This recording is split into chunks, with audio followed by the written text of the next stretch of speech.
It was late November 2018 when me and two of my friends decided to go walking in the woods around my house.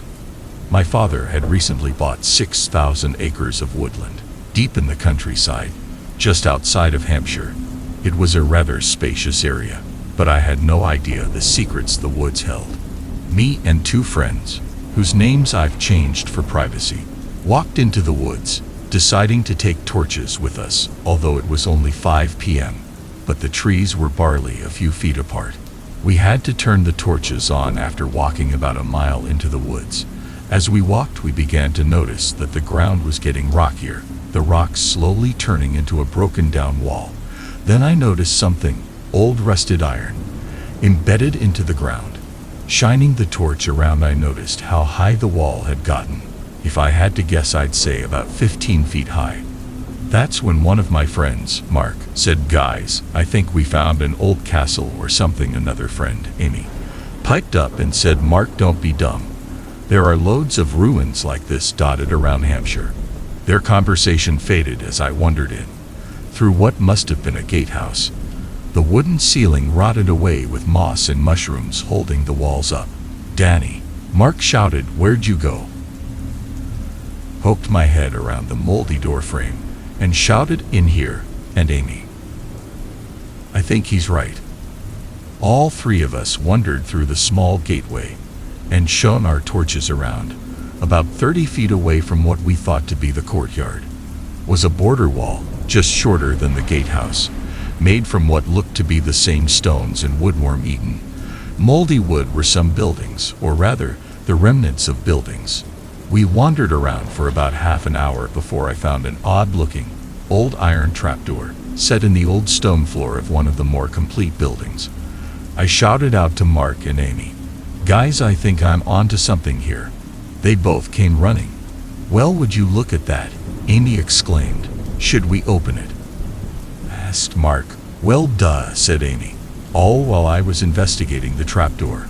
"Well, come on then," Mark said, becoming agitated, nudging me with his foot.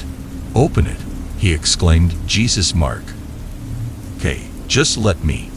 I hit the trapdoor where it was locked on the inside with the butt of my torch. Hearing something click, Mark pushed me out of the way and began pulling on the handle. "Jesus, Mark, calm down," Amy said, watching him become more and more frantic with each pull. Amy put a hand on his shoulder and pulled him away softly. "Here," she said.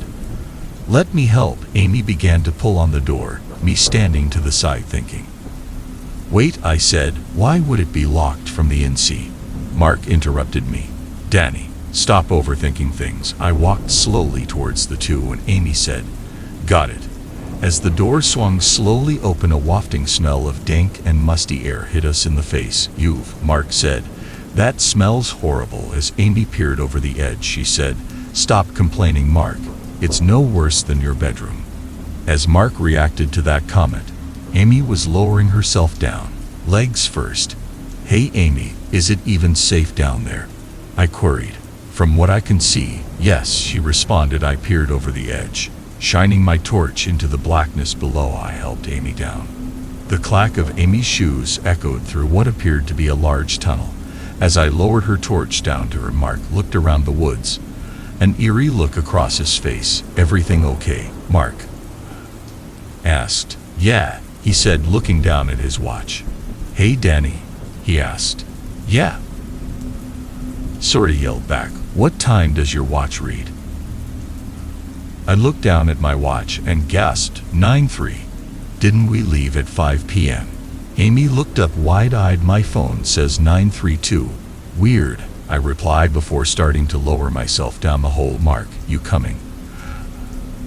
Yell up to him. "Yeah," he shouts back down.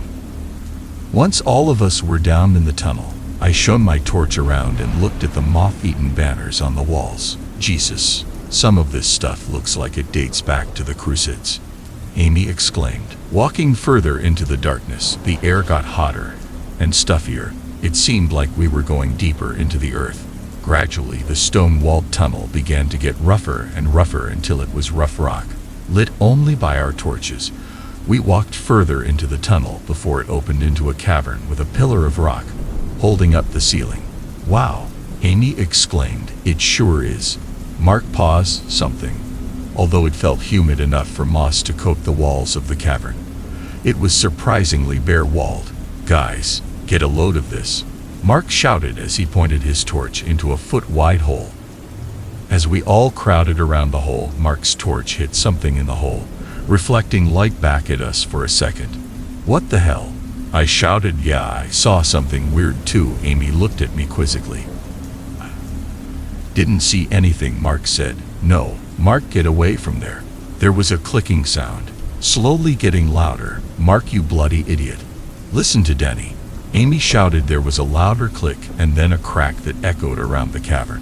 "Mark, what was that?" Staring at Mark, I slowly came to the realization that his neck had snapped. My suspicions were confirmed when Mark's body slumped to the ground, his neck twisting at an unnatural angle as his body hit the ground. "Oh shit," I shouted at Amy. "Behind the pillar, quick." As Amy and I ran behind the pillar, something unfurled itself from the hole. It was something horrifying, towering over me, and Amy. It was pale white and skeletal, standing at about 8 foot tall, its arms abnormally long, nearly reaching down to its knees and ending in hands with fingers longer than my forearms, nails sharpening to points. Looking at the thing's stomach, it had arrows stuck into its upper chest and a sword embedded in its abdomen. The handle looked mangled, as if the thing had tried to pull it out itself. The thing's head was nearly faceless, slits for the eyes with the whites being nearly a putrid yellow, bloodshot with wide black pupils. The nose was just 2 holes like the one the thing crawled out of, going back into its head.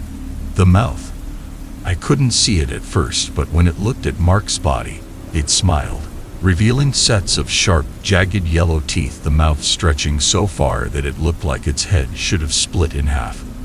We looked on in horror as it grabbed Mark by the ankle, pulling him away, dragging him along the floor, his jacket pulling up and ripping around his head.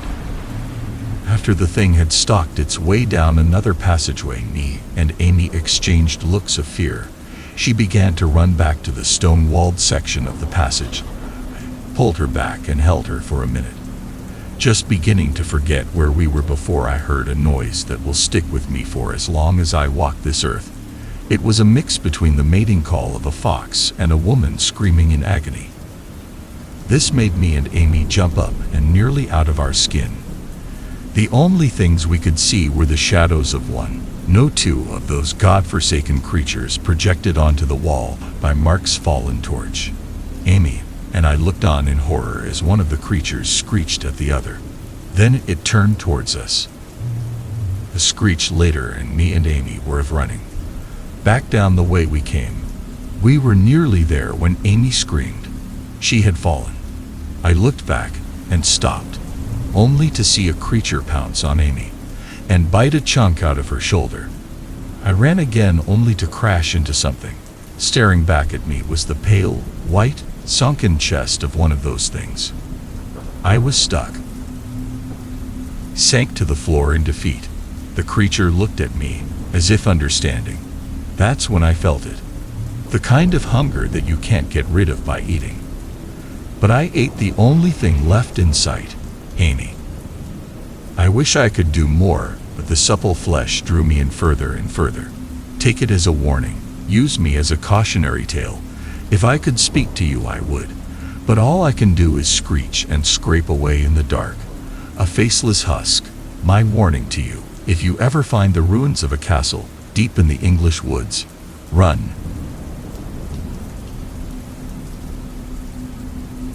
I went camping deep in the forests of Oregon, and I haven't been the same since. At times, I regret going into that forest. At times, I'm amazed. My story starts a few years ago, in September of 2007. I drove out into a distant forest in my home state of Oregon. I had been camping out there for a day or two when I decided to go deeper into the woods. I'd been walking for about an hour when I decided I'd walked far enough. I looked up at the bright blue sky. I closed my eyes, taking in the sweet scent of the pine trees. As I was setting up my small tent, the forest, typically filled with the soft chirps of birds and bugs, went silent. I knew from experience that meant a predator was nearby. Maybe there was a cougar, or perhaps a bear. Setting my tools down on the ground, I looked around. There didn't seem to be anything there, so I continued to put up my tent. The sun had almost set by the time I finished. The woods weren't quiet anymore. Whatever had been there was gone now. In the distance, I could hear water. I grabbed my fishing rod and followed the sound, and I found a small river, barely 7 feet wide.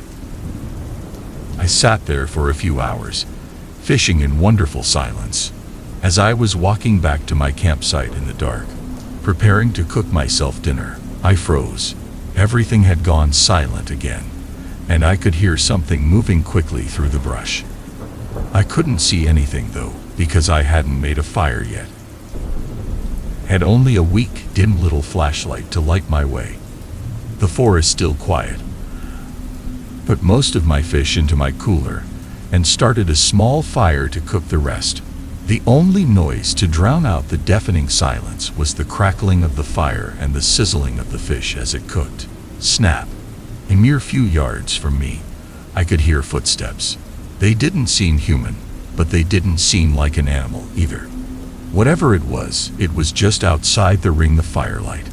Slowly, a tall creature, with arms that reached down to its legs, hobbled into view.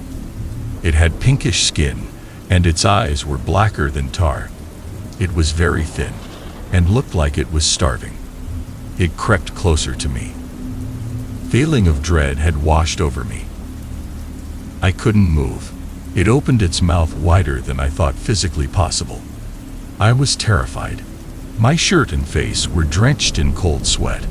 The thing came closer and closer, extending one of its arms toward me, probably ready to grab me, take it to its lair, and do God knows what with me. I wanted to grab my hunting knife, but I still couldn't move.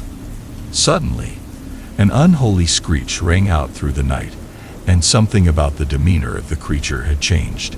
It started smiling, almost as if it were telling me, "You got lucky," then shuffled away, back into the darkness. Found I was able to move again, and scrambled to gather my things. I didn't care about whatever else was lurking out there. Just wanted to get away. I frantically dug through my bag, then let out an exasperated sigh. My compass was gone. I wouldn't be able to find my way back to my truck without it.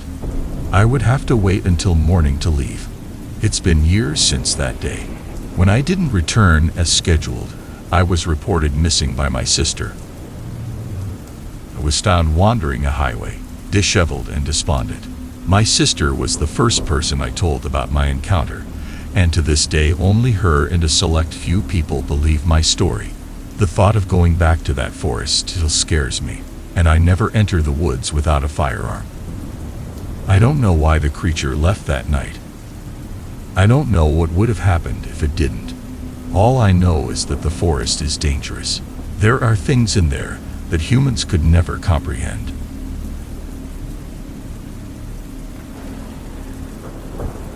I was 12 then, and the nightmares I've had since this incident seems too horrific for me to forget.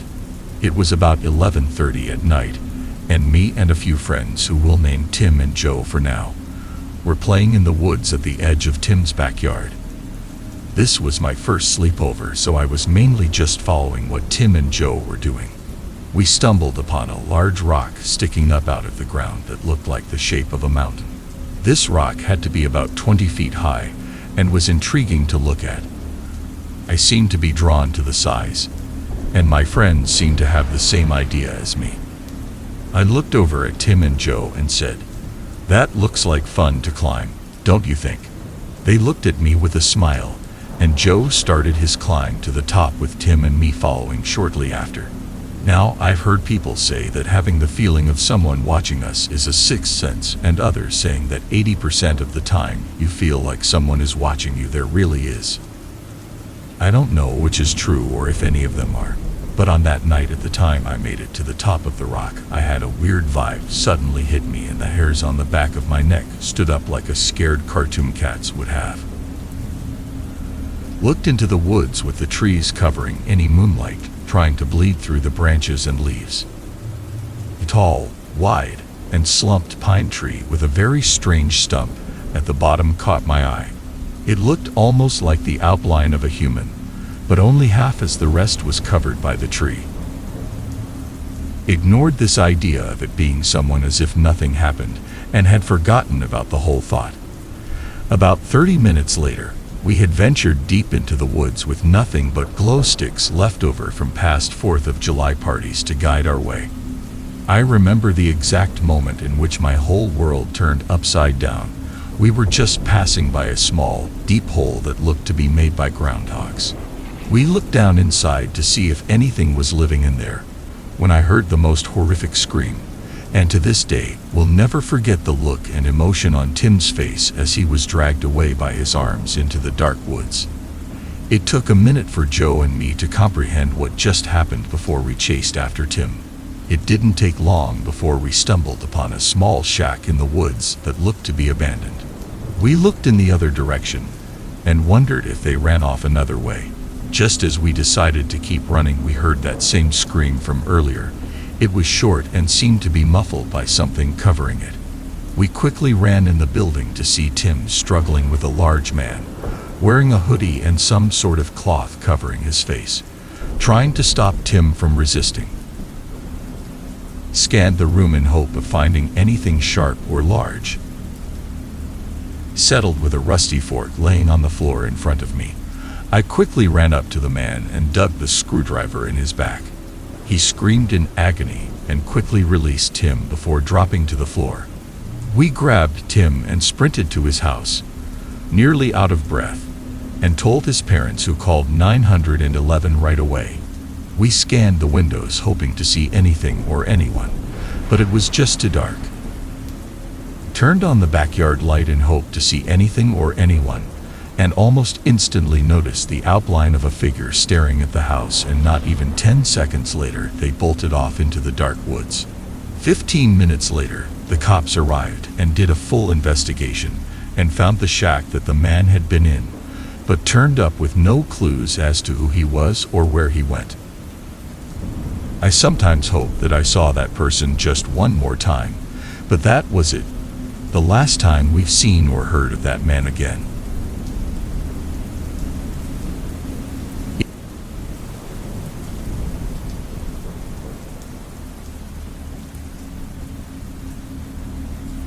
"We're here," my mom said to me and my brother as we woke up from the long car trip. "What time is it?" I asked. "It is 8 o'clock. It's just about time for me to go to bed." Mom looked tired, so I already knew she was going to go to sleep soon. "Can we stay up and explore the house?" my brother Derek asked. "I don't see any problem with that. Just be quiet, so we can get some sleep," my dad replied. For my winter vacation, my mom booked a stay in a gigantic log cabin-like mansion in the Colorado mountains. She didn't give us any details about the mansion because she wanted it to be a surprise. The location, the interior, everything about the place was kept a secret so they could see the excitement on our faces. We walked into the mansion, and the first thing I noticed was the second-story loft. It was huge, with a balcony to go with it. The loft continued to go around the corner of the house, leading to 2 hallways. One went towards the bedrooms and bathrooms. The other one went to a hole in the wall and a sauna. The hole was a water slide, water park sized as well.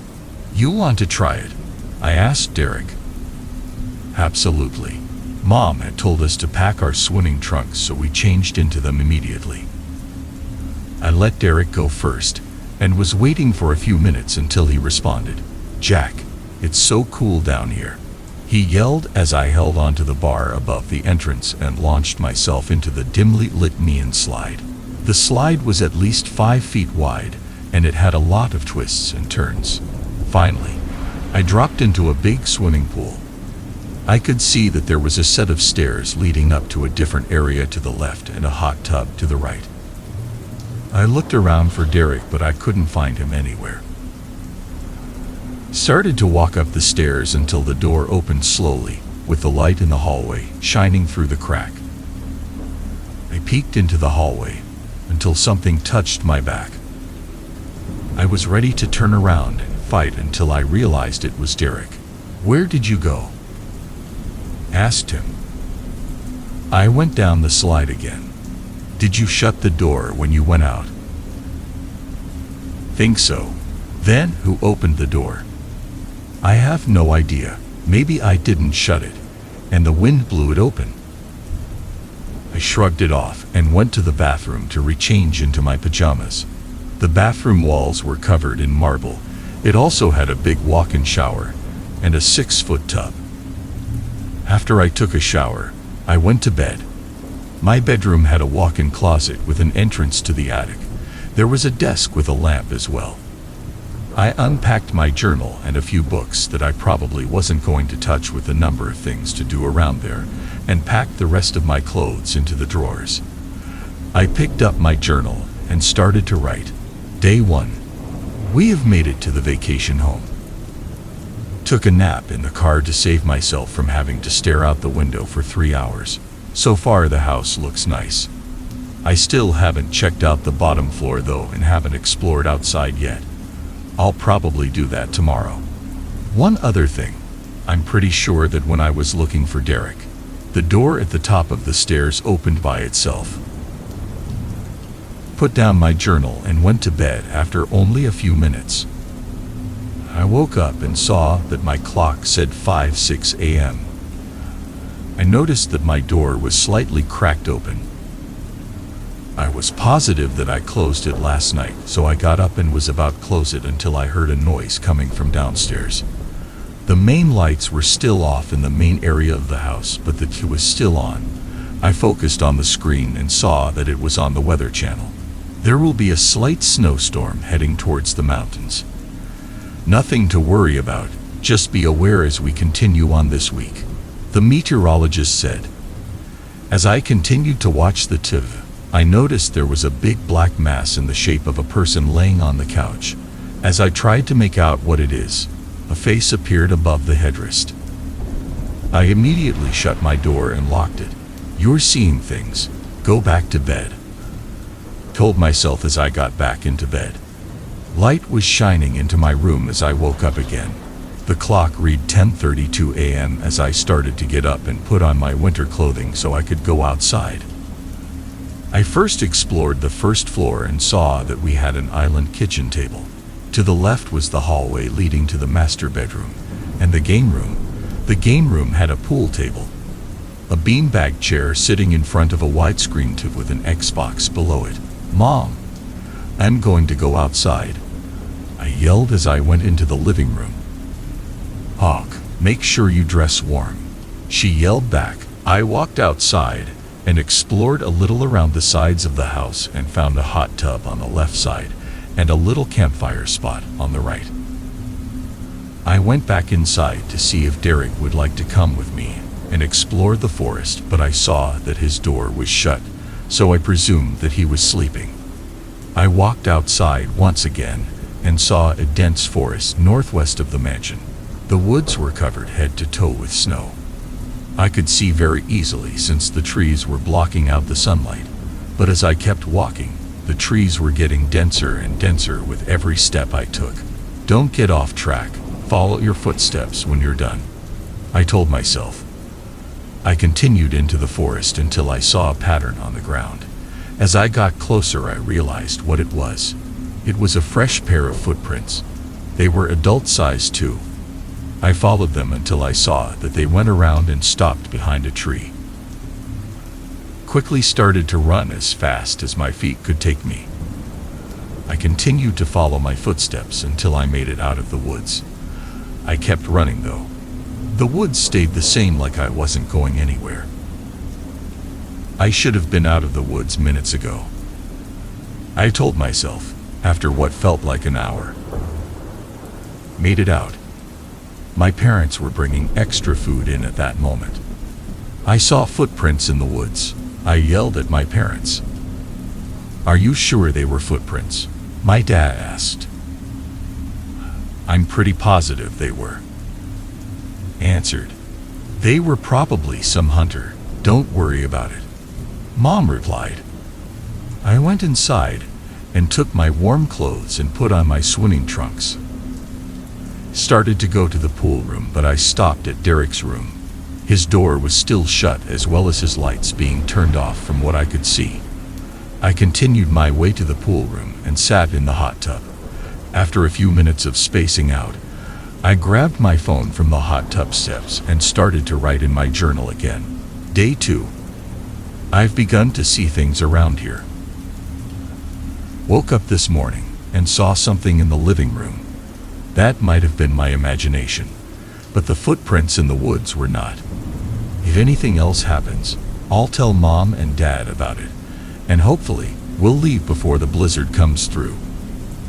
I got out of the hot tub, changed, and went to bed shortly after. "Jack," someone spoke to me in a deep voice as I woke up from my sleep. I looked to my door and saw Derek standing in front of it. "What do you want?" I asked. "You've been seeing things too, right?" he replied. "Yes, why?" answered. "I saw a man out on the hill. He was staring at me, I'm sure of it.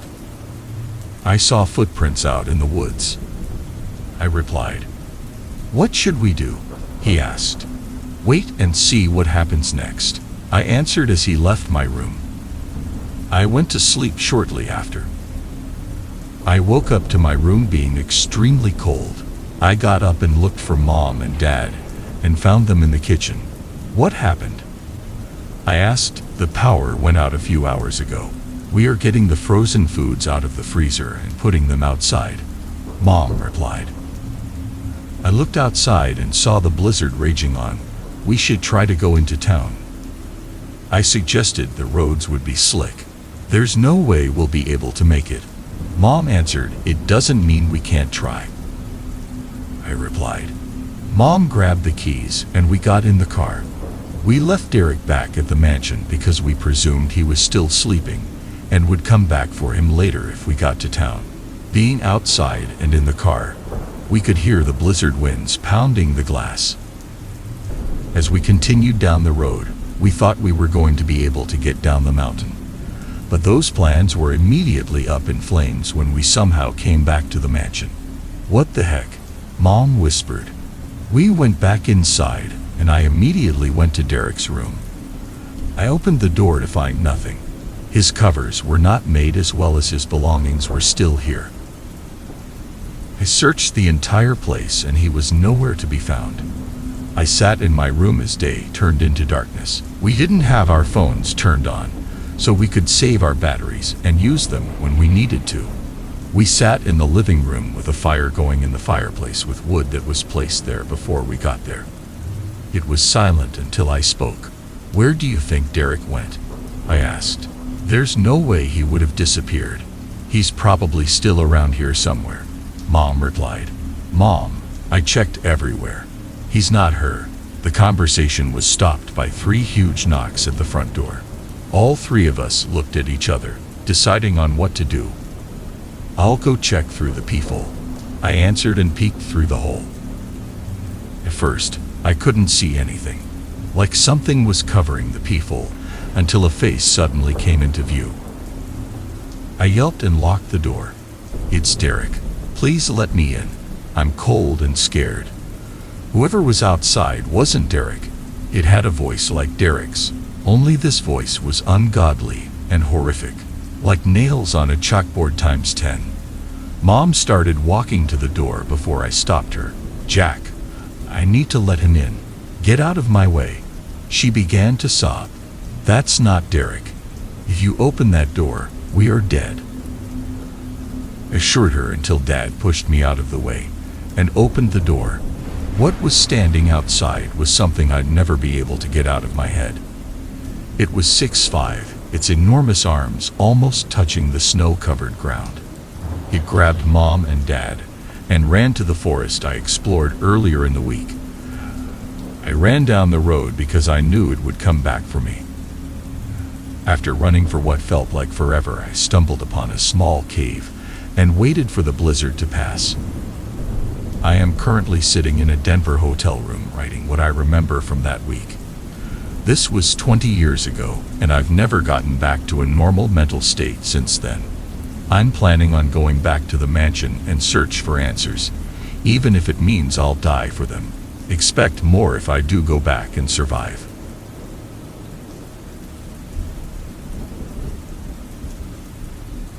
I'm old, 87 to be exact. I didn't know this existed until last Tuesday when my orderly sat down at my bedside and started scrolling. To be honest, I don't like it when they do that. They say everybody does it nowadays, but I think one should look another person in the eye when they're having a conversation. Anyway, I learned how to use a laptop a few years ago.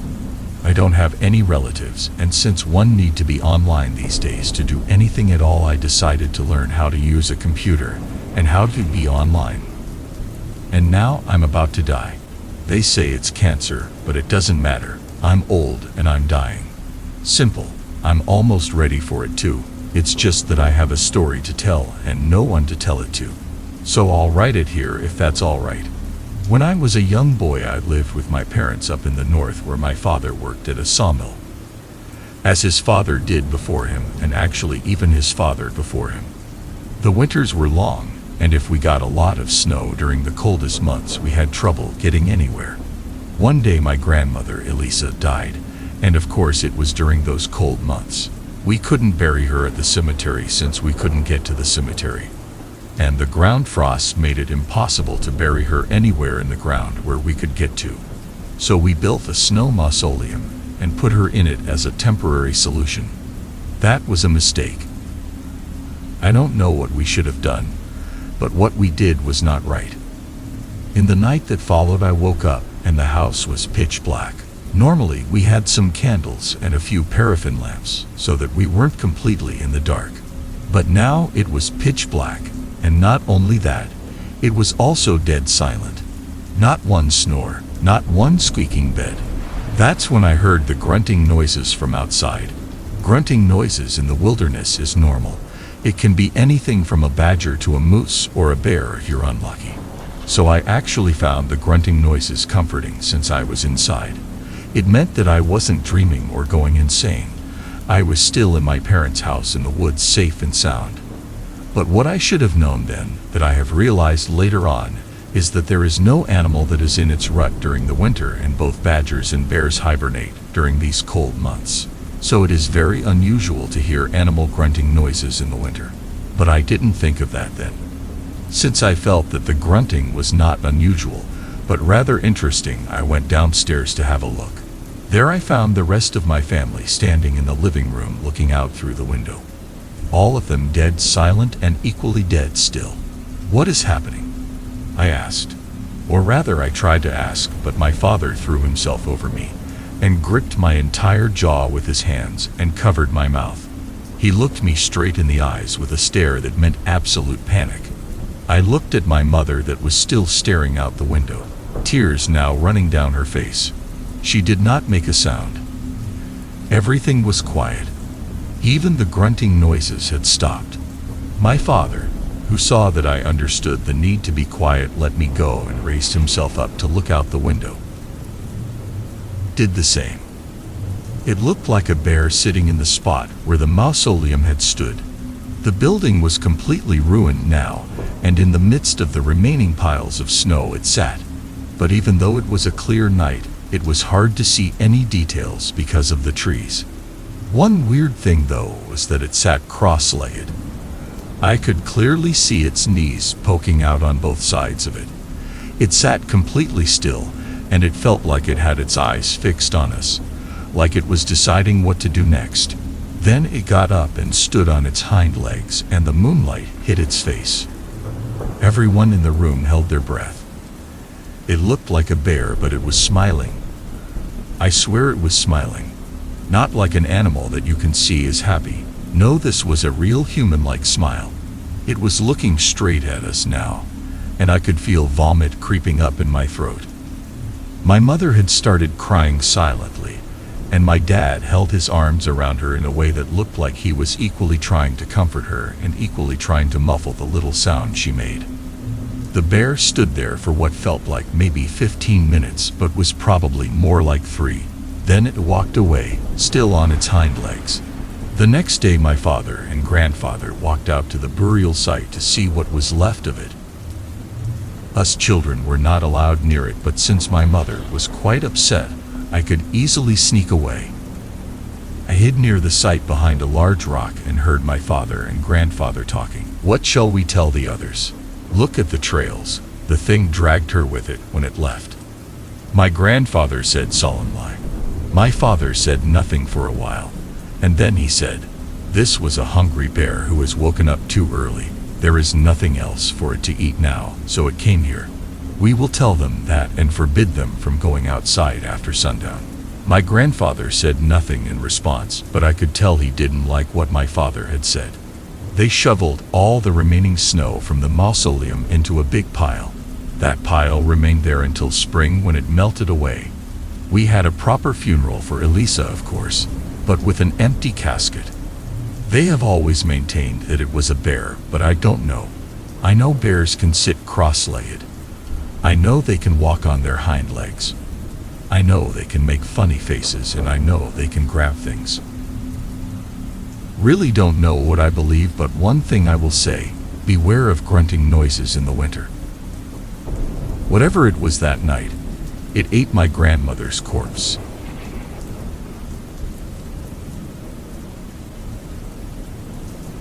There is something not right about this winter. I can't say much about it, but I live in the Midwest. Honestly, that should tell you enough, because there isn't much to say.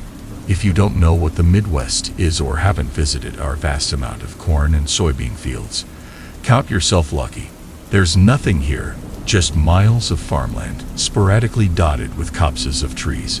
Of course, there's prairies, forest preserves, and a few national parks, and all that stuff, but the Midwest is the most boring stretch of land between mountain ranges that could ever exist. I've lived here my whole life, and honestly, the place is a nightmare. We have flash flooding in the spring, and a Category 3 tornado is one of those things that we kind of shrug at and say, well, it sucks, but at least it didn't happen to us. We get weird summers with sun that bakes the earth and makes asphalt give off heat waves that could engulf a person. Honestly, the fall is the most peaceful time we get here, where the leaves change colors and the air is crisp like apple skins and ripe with possibilities. But the real kicker is the winter. The winter is a crapshoot. It could be a nice 40 degrees one week, and then the next the high is -4 without wind chill. We can get no snow, and then suddenly a foot appears overnight, and it's not that fluffy powder snow you get in the mountains. This is heavy, dense lake effect snow that buries your car. Your driveway is ice, your house is ice, everything is ice, but you still have to drive to work because, hey, it's the Midwest. The winters have always been like this because, like I said, I've lived here in this seemingly godless place for my entire existence. I'm an expert on this stuff. Flooding like we need to build an ark, followed by baking in dry but also humid heat, followed by a few months of good weather, ending with the ominous phrase, winter is coming. We see you, Winterfell. We know what's going on. That being said, though, there's something really freaking weird about this winter. I can't explain it to you. Maybe it was the late snowfall or the general shifting of the temperature, but something feels off. Something feels wrong. I've tried talking to my family about it, but it's more of the same. Oh, the weather is always like this. Oh, come on. It's just a weird year. But that's the thing. It's been an incredibly strange year. All the other seasons felt relatively mild, like there was some absence in definition. Spring, summer, and fall all blended into each other almost seamlessly. It's like the chaotic energy that kept the seasons apart and defined them was suddenly gone. Temperatures were stable and easygoing. I mean, we still had our rough days, but this year was almost a cakewalk compared to the past few. I can't even blame global warming because that's a gradual thing. as much as we can say that. This was so suddenly not irregular that it was alarming, and it seemed like nobody noticed. I mean, I noticed. Honestly don't know how to explain how bone-chillingly wrong winter has felt this year. The wind feels like something ancient passing over my town, whispering through trees and breathing between houses. There's a sense of dread that happens when the sun goes down, and for some reason the sky is still light gray. I know that's light pollution being reflected back from the clouds, but there is something so unnerving about seeing the sky light enough at 2 and you can see the shadows of naked tree branches against it. It's otherworldly, horrifying, and mystical all at the same time. Like I'm seeing something that I was never meant to know about. I feel like I'm trespassing on something much older and much worse than could be explained, and for some ungodly reason the night feels hungry. It feels ominous and awake in the exact way the rest of the year felt quiet. Of course, naturally nobody else really notices this because nobody else I know is an insomniac like me and is actually up at the witching hour to peer through the window to watch the street. The world is so utterly still that the alarms are beginning to ring in the back of my head, but it's also so still and quiet that I feel like I'm overreacting. That this is just me projecting life insecurities onto an unstable world climate. That this is just an exhausted 26-year-old dealing with living on their own for the first time and clutching at reasons for things to not feel right. And I told myself this every night for the last week. Up until last night at 3 a.m. when the frost started creeping down the street. Here's the thing. I know frost spreads out. I've seen it happen on my windshield pretty much every freaking year. That is not how this happened. It crawled down the street like mist with legs, slowly gaining ground. I watched it as it moved by on fingers of ice pulling itself along like a centipede. It just kept going. It went down my street and creeped onto the sidewalk, claiming space and settling in. My breath fogged up the glass and I looked on in horror as it slowly walked its way up my window. Normal frost spreads in veins or fractals, but this was something else. When it touched the glass it spread and then grew right back up into the moving ice. It was like it was alive. Scratch that. I could feel it like it was alive. The air pulsed cold from the window, as if the ice had given it a heartbeat. I backed out of the room slowly and went back to the safety of my bed. I was warm in there. Was safe from whatever it was that was outside. I waited until this morning to check on it. I waited until that pale sun was up in the sky to look out there. The frost was gone, and somehow that was worse than seeing it there in the first place. Check the weather, the news, whatever, and wherever someone might have been awake to document it.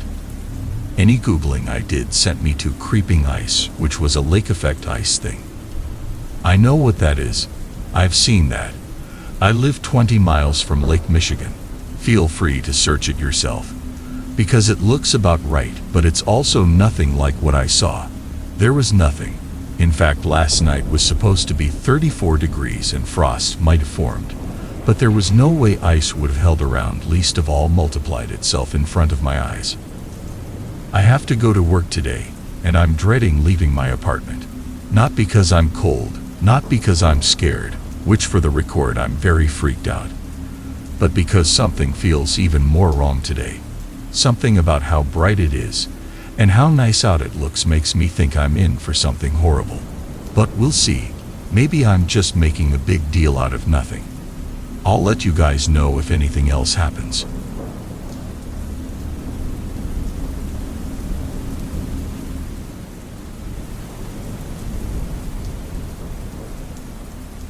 A few days ago, I was bored searching on the dark web, and I was just pondering through the terrible things that you can buy on most websites.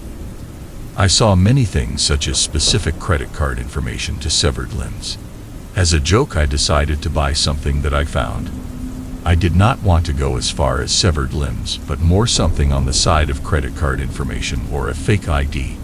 I asked my friends what to buy, and showed them my page. I scrolled and scrolled until my friend David told me to stop on one specific item, a used Satanist prayer and sacrifice mat. I was pretty hesitant at first, but after some debate I gave in and purchased it. Weirdly, it arrived just the next day despite the website not asking for any address. At the time I thought nothing of it, but looking back, I was blind to the fact that somehow this website knew where I lived. I called David and my other friends to come and see it. Half an hour later, everyone was at my house gathering around me as I held the eerie package. After about 3 minutes of just standing in silence, David demanded that I open it. I don't know why it also had a tag with my full name and address, Sharon Edens. I stared at the tag with my personal information on it, feeling shivers down my spine as I acknowledged that this purchase was potentially the worst decision of my life.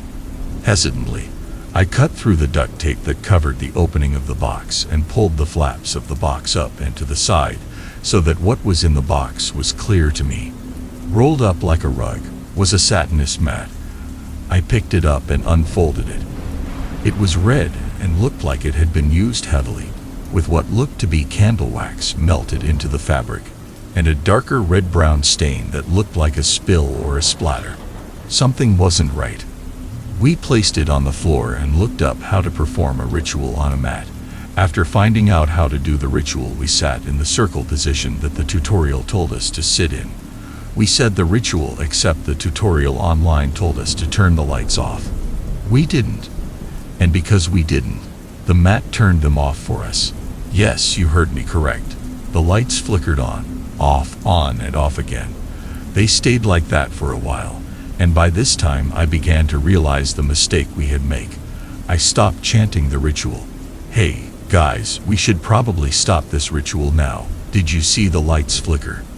We need to stop this before it gets out of hand. I tried to tell them and repeated it 2 or 3 times before something happened. The lights flickered on and off again, and they started chanting louder. They got louder and louder until they were all shouting. All at once, they opened their eyes. Their pupils were white, nothing in their eyes at all. Immediately ran out of the house and to the neighbors. Asked to come into their house and they agreed. I phoned the police and told them everything. Within an hour, the house had been cleared by 6 armed police officers. Nothing in the house at all. That was 3 days ago, and they have been missing since. Nothing too creepy has been happening. Except every night I hear the same chanting coming from my living room. But when I go to check with my pistol that I use mainly for protection, they are not there.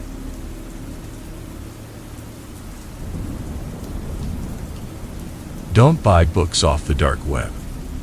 I can't be very detail specific here due to the nature of my job, but I will try my best to communicate the story as best as I can. I work in the cyber crimes division of the law enforcement agency. That's about as specific I can get. And I want to be clear here, most of the stories that you read about the dark web are outright fabrications. The tales of red rooms and stories of hiring hitman are practically universally untrue. Most crime takes place on your normal everyday web. One Tuesday afternoon though, I got a call saying there was a new case for me. Well, the officer on the other end of the call didn't seem to be too sure that it was a case for me, but wanted me to have a look anyway. I went down to talk to 2 young boys. Both of them were teenagers, likely still in high school.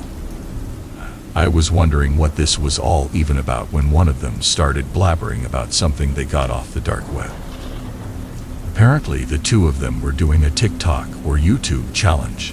I can't care to remember which one it was, but they were looking for things to buy off the dark web.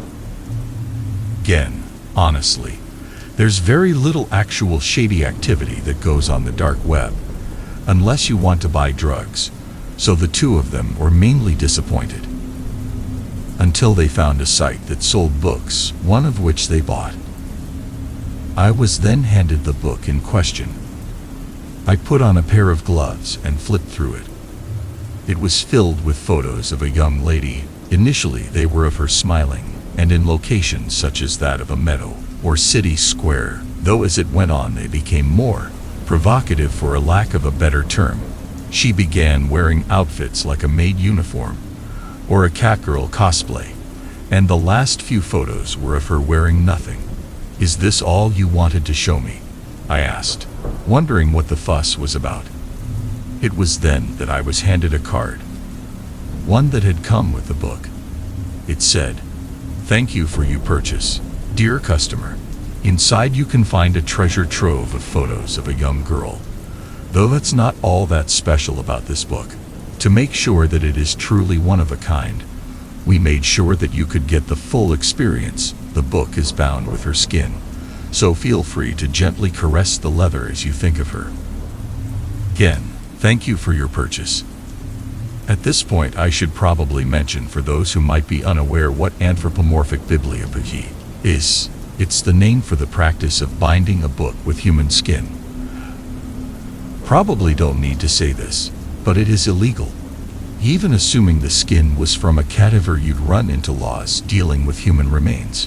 This card, though, from what was written on it, it was made to sound as if the skin had been taken from the girl while she was alive.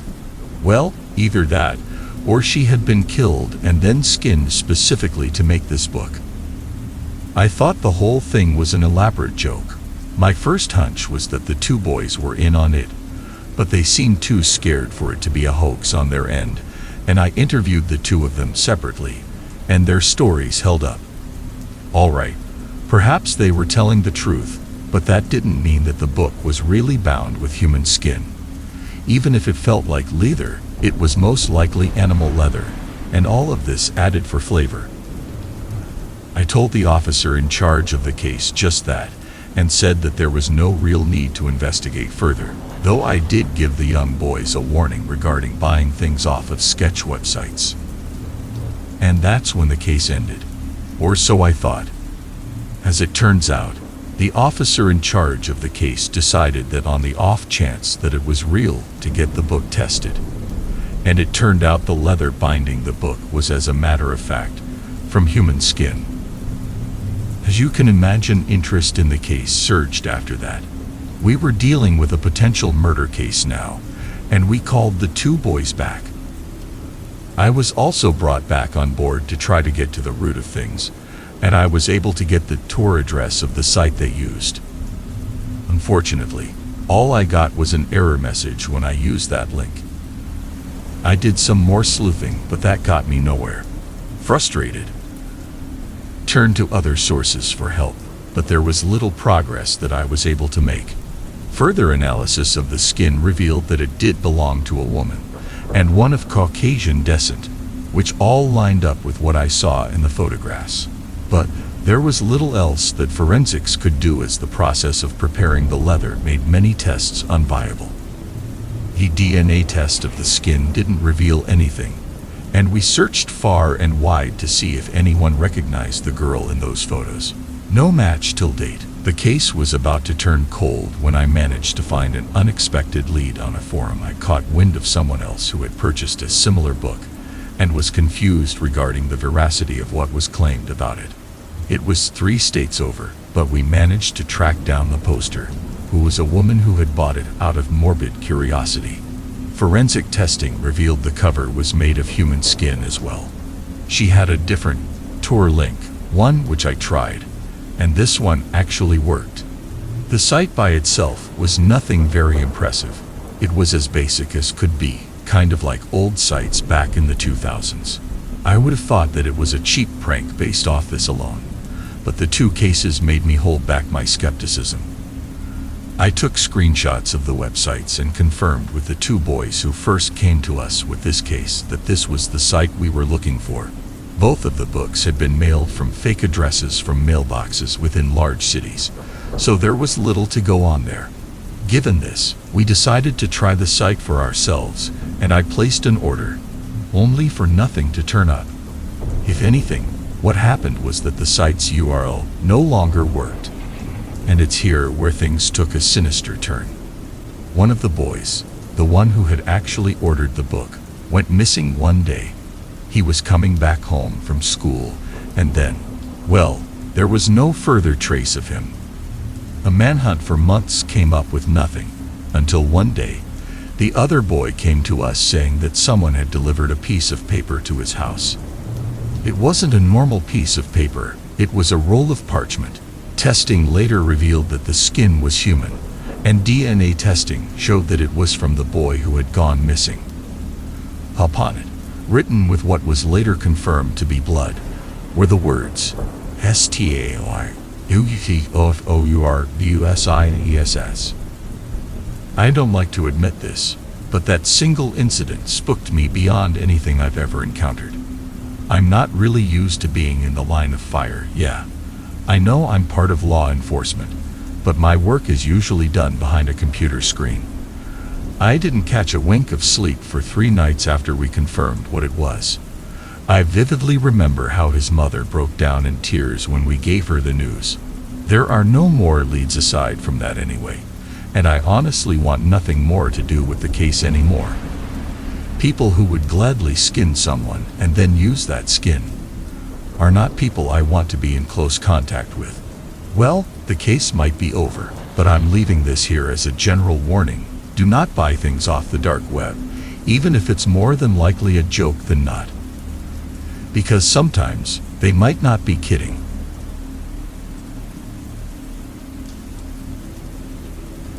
Boredom is hitting everyone hard right now. With social distancing a top priority, we are all finding interesting ways to keep ourselves occupied. I think I may have ventured a little too much, though. It all started 3 weeks ago. Sitting in my bedroom, I tossed a softball into the air for a few minutes before I sat up on the edge of my bed. I looked over at my laptop I had been neglecting since I dropped out of college. I turned it on and began surfing. Nothing much had changed on the net. I visited all the regular sites I used to: Pinterest, YouTube, Tumblr. Thought about what I could do with that piece of technology. This triggered a craving I had for a long time, the want to visit the dark web. I had heard only terrible things. It's a place to find organs, drugs, and weapons. I had no use for any of those things, but still, curiosity got the best of me. Before I knew it, I was downloading the browser that would bridge my access. Aside from all those scary things I could find on the dark web, I had seen some videos a while back about mystery boxes. You can pay anywhere from $5 to hundreds of dollars for a plain brown box filled with goodies.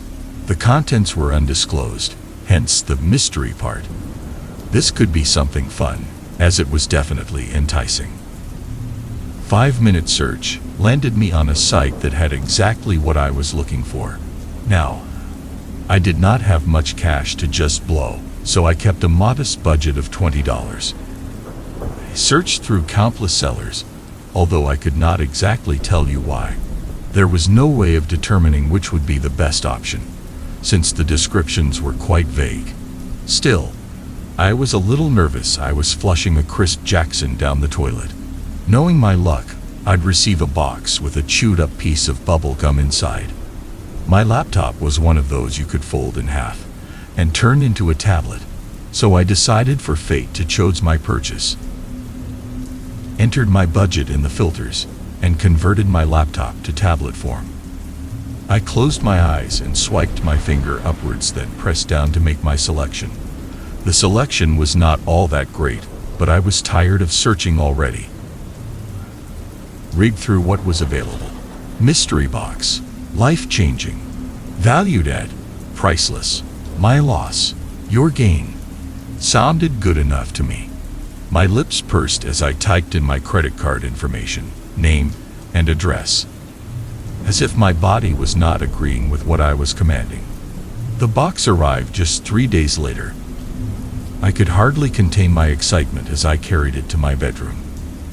I sat it on my bed and studied it a bit. No return address. Typical. My fingernails began picking at the tape and tearing away. Pulling the flaps apart, revealed sparkly tissue paper. Cute. The contents inside, not so cute. There was a muddy pair of shoes. No big deal, I guess, but it was a little weirder that the pair of shoes seemed brand new. The soles were not worn out. The tongue did not have the crease and wrinkles that you would expect, and the insides were almost spotless.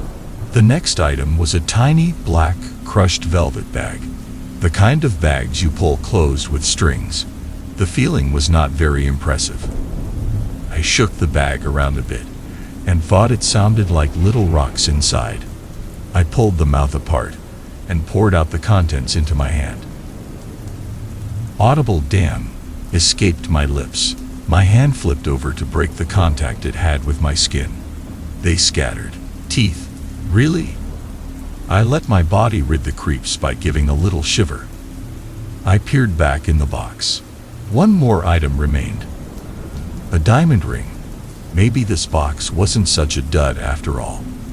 I'm no jeweler, but I did know that a quick look at the band of authentic gold would most likely result in finding the carats in small print. 18K, not bad. I sized up the ring, which was visibly small. I wondered if I could have it altered.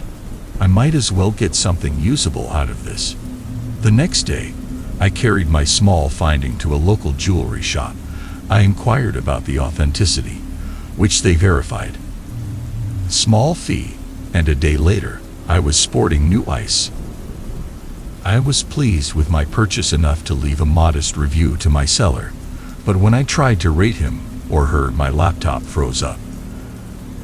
Tried everything I could to reboot with no success. Holding down the power button, closing and reopening, pressing a combination of keys. Finally, I gave up and let it do its own thing. An hour later, it finally powered off and restarted. I blew this off as a mandated update. The screen displayed the typical downloading files, followed by a slow restarting bar filling horizontally. After all that mess, I did not bother to revisit the website. I had probably caught a bug on the damn thing, and was lucky it still worked at all. My day was interrupted by a knock on the door.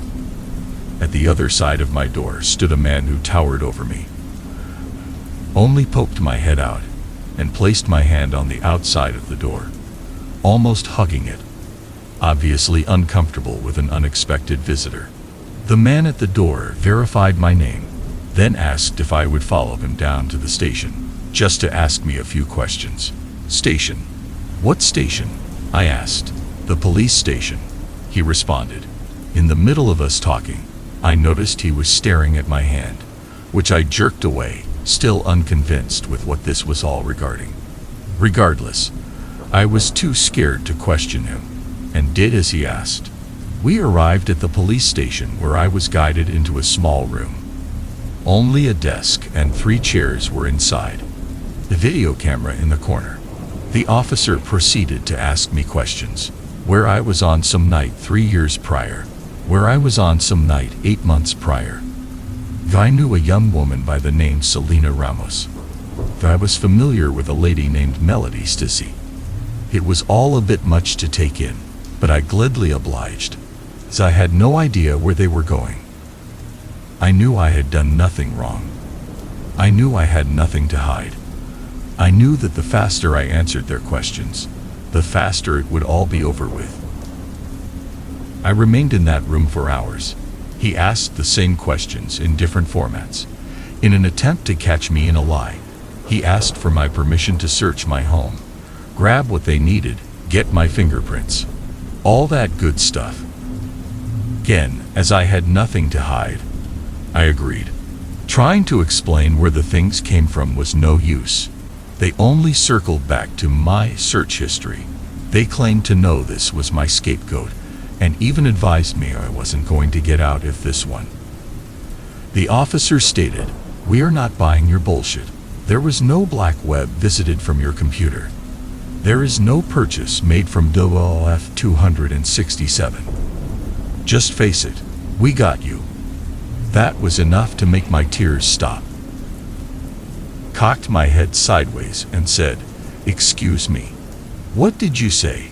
I continued, WLF 267. How did you know the name of the seller? Couldn't even remember the name of the seller. For a millisecond I saw him swallow a heavy gulp. Then he fixed his tie. Cut it out. You told me. That's what you said when we were at your house. He said. No, you're lying. I didn't say shit. You didn't even tell me why you were there. Why the heck would I bring that up? Like clockwork, a second detective enters the room and interrupts me. He doesn't say anything, besides officially putting me under arrest for kidnapping, murder, false imprisonment. I believe there was more, but I did not catch everything. My surroundings became fuzzy. I felt like I was going to be sick, and my hearing was fading in and out. Just spoke with my lawyer. He says they have a solid case against me. They found Selena's teeth at my apartment. They caught me with Melody's wedding ring, and the shoes they had photographs of me throwing away matched the shoe prints left at Melody's crime scene. My laptop had gruesome photos of their bloated and rotted bodies. My search history was criminal, such as how to frame someone for murder, how to create Fox searches, how to hack someone's computer, not to mention the anonymous tip they have on file, claiming I had gotten drunk one night and confessed to the murders. I don't even drink. Worst of all, being such an introvert and loner, I have no way to prove my locations for the dates provided. There's no use. I stand warned that I need to sign a plea or risk the death penalty. The cases have been going for years now. The government is just ready to solve it, and nothing closes a case better than a guilty plea.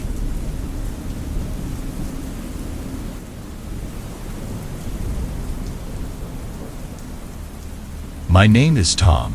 I've worked at McDonald's for a pretty long time. It was the only normal option that I had in our tiny little town. Well, at least it was normal until that one night shift. That night, I was set to the McDrive stance. My manager likes to stick me there, though I find it pretty comforting.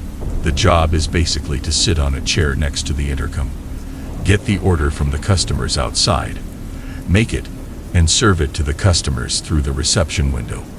It's much better than working at the counter with all of these extra ketchup and mayonnaise requests, and much better than cleaning the whole store. So I don't have complaints. The time was 11 p.m. Soon my shift would be over. I was leaning on the windowsill playing on my phone. Our branch is at a pretty isolated place outside of town, so we don't have that many people coming by, especially during these hours. Suddenly, the intercom bell rang, which means that someone is outside with his car and wants to order. Open my microphone and say, "McDonald's, Tom speaking. What would you like to order?" From the other side, I could hear the voice of a tired middle-aged man. "Hey, yes, give me 1 large fries and 1 large Coke." "No problem, sir. It's $12. "And your name is?" "Bob," he says. "Okay, Bob. Please move forward with your car to the reception window and wait. That one is a piece of cake." I'm rushing to the kitchen, grabbing fries that were ready in advance and pouring into a large cup of Coca-Cola juice from the machine. As I step towards the window, I see a police car, and in the driver's seat, there is this fat cop who is waiting for his healthy midnight meal. He looks exhausted. Tough night. Ask him to break the ice. He sighs. "Yee, just getting back from a harsh scene. Terrible car accident." "Oh God, are there any fatalities?" As response, he takes his fat finger and slides it around his neck. I got the meaning. He pays me. I hand him his fatty bag, and he drives away. You know, one of the interesting things about working at McDrive is that I get to hear a bunch of different stories from a variety of people. One time it's a cop, another time it's a lawyer, and once in a while it's a drunk homeless guy who thinks that the window is the main cash register and yells at us when we try to explain to him that this cashier is for cars only. The branch has returned to be empty and quiet. I was playing on my phone, waiting for the shift to be over. After a few minutes, the intercom rang again. "McDonald's, Tom speaking. What would you like to order?" But there is no response from the other side of the line, just a wired white noise. It's odd. Hello? How can I help you?" But the white noise is still there, no response. It's so weird, I tell myself. Maybe the microphone has stopped working, but a moment before I get out from the store to check it up, I hear a low voice on the intercom. "Hello," a man's voice says from the other side of line. "Hey, good evening." I respond, "My family and I would like to order, please." "Okay, what would you like?" After a few moments of silence, the man says, "Me and my wife will have a double Big Mac meal with fries and Coke, and 2 Happy Meals for the little 2 on back." I'm writing down the order and say, "Okay, it's $40. What's the name?" "Just write the Goldberg family," he says. "Okay, please move forward with your car to the reception window and wait for the order to be ready." Back to the kitchen, I turn on the oil heater and pour to it some frozen fries and fry frozen processed meat. When everything is ready, I put it all in a large carton bag and step towards the window. When I got there, I leaned my head out of the window and saw an old car moving towards me slowly. The model is a white Honda Civic with a lot of tin blows on it. It looks like they didn't even bother to take it to the garage or something. But who am I to judge other people? I work at the most doubtful place that exists after a whore. The car stops near the window, and the father opens the car's window. "Hey, Goldberg's here," he smiles. "Hey, I'm Tom." He keeps staring at me with his smile without saying a word. I can hear the crickets from the embarrassing silence. Okay. It's $40, please," I say to break the silence.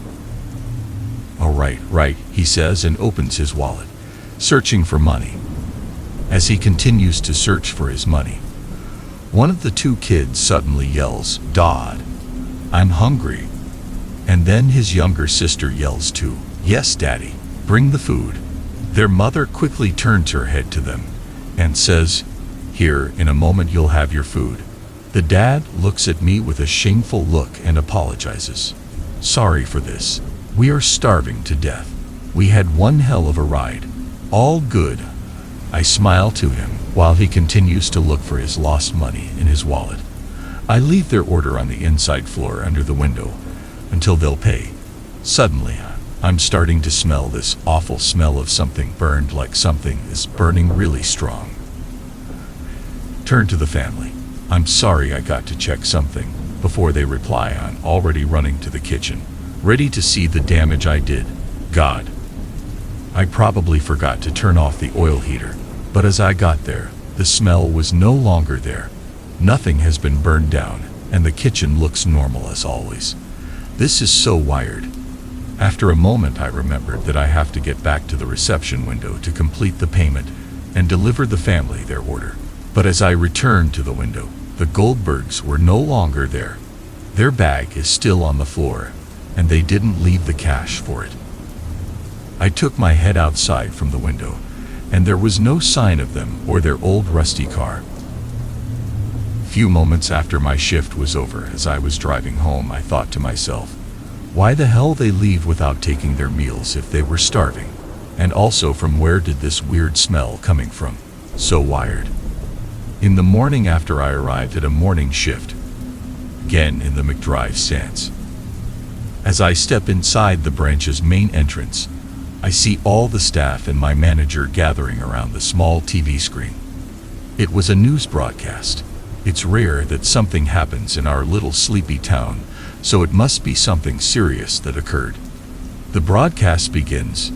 The anchor's face is serious, and with a dramatic pose, she says, "A tragic car accident has taken the life of a whole family." Oh God, I'm thinking to myself, it must be the accident that the policeman talked about.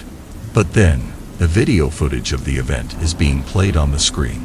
In the video, there are a lot of emergency forces surrounding a vehicle that is on fire. And the vehicle is white, Honda Civic, with a lot of tin blows on it, just like the Goldbergs one.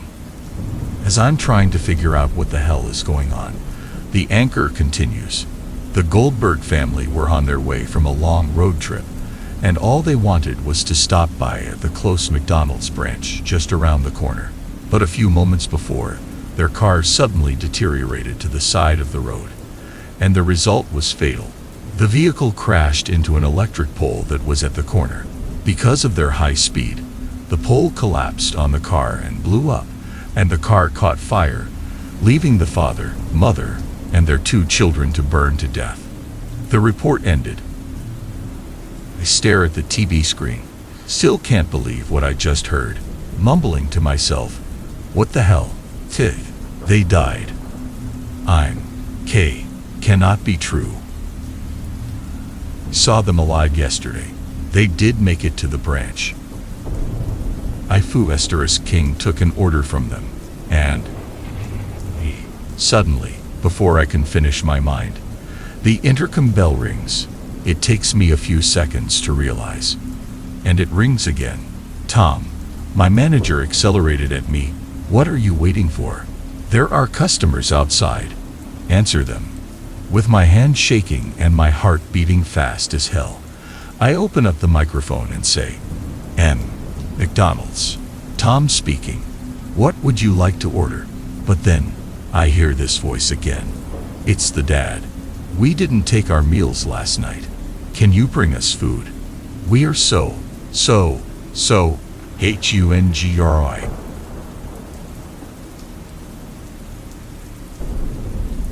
Working in fast food chains isn't really anyone's dream job. Working the night shift as a girl where sketchy individuals often show up doesn't make the task better. The slow and weary movement of time had me praying that no customer would enter for the last remaining 5 minutes before closing. Observed as Keith polished the tables and allowed myself to be lulled to relaxation as Jason's sweet voice reverberated from the kitchen while Martha, our manager, had hid herself away in her office to finish the day's remaining duties. The sound of approaching footsteps snapped me away from reading the kiddie meal activity sheet, only for my eyes to meet an angelic face of a man. Smile so warm made me smile as well, that it took a while before I could utter a welcome and ask for his order. His ocean eyes scanned the top menu while biting his lower lip, and the sight alone made me consider loving the night shift. His attention returned to me, still sporting that smile, but what he said next made my stomach drop. I'd like the jumbo burger, please, but instead of the usual beef, I'd like your meat instead. He said those words in such a friendly manner as if it was the most normal thing in the world, while I couldn't even breathe. I waited for a haha, just kidding, but it never came. Hello? He asked as he waved a hand right in front of me, trying to snap me out of shock. Sorry, you close in 5 minutes, right?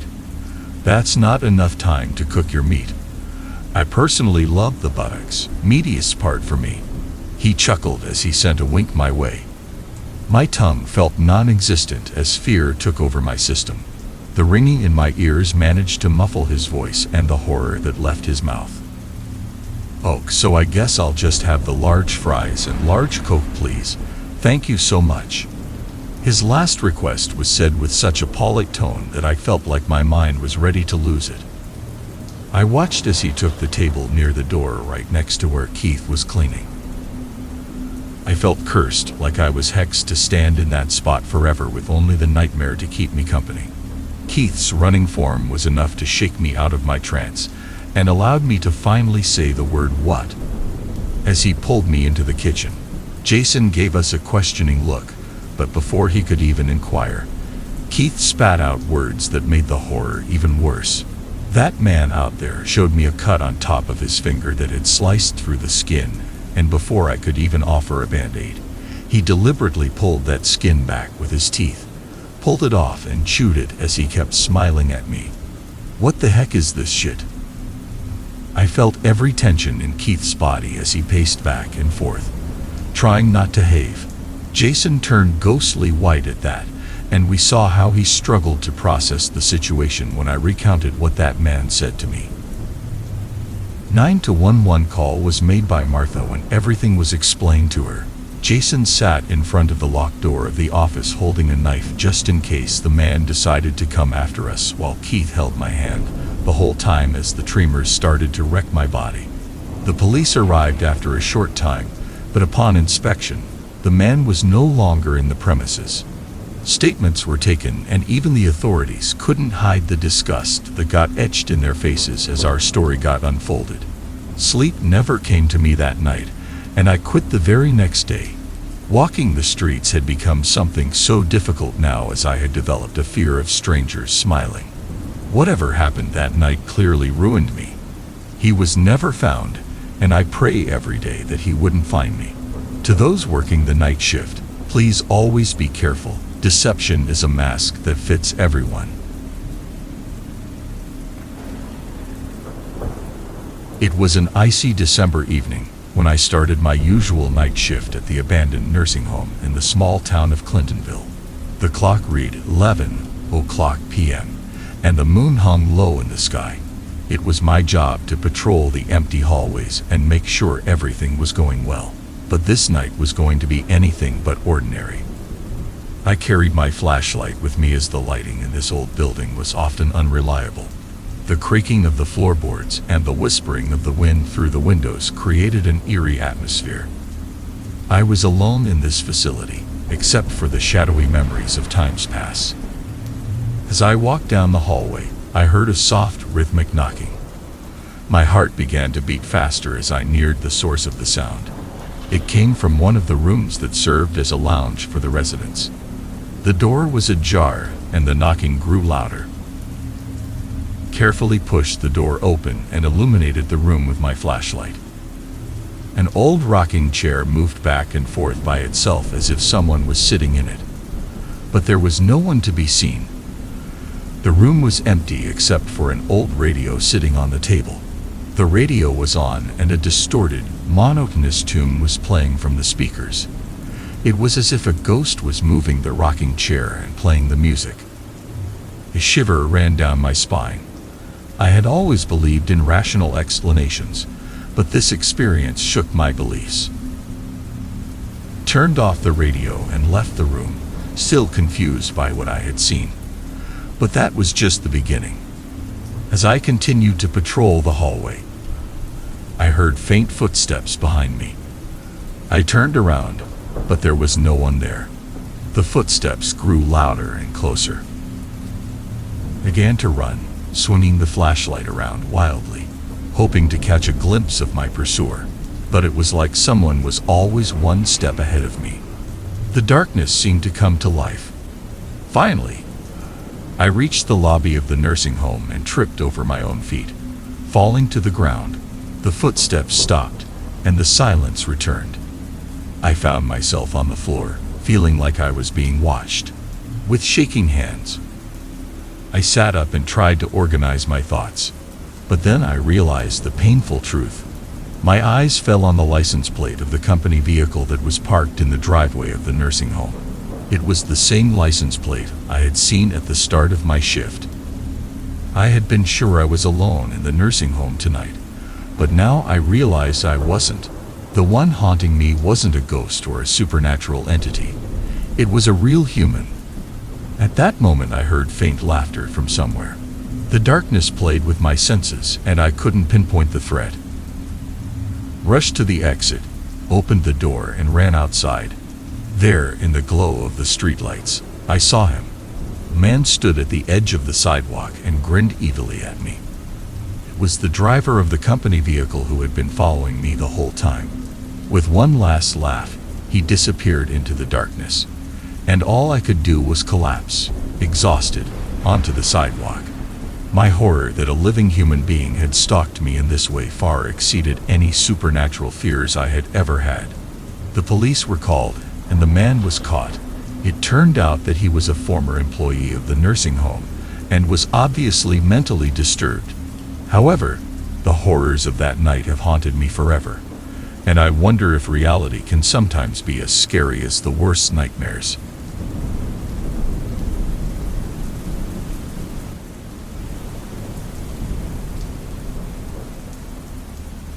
I work at a hotel as a security officer on the night shift.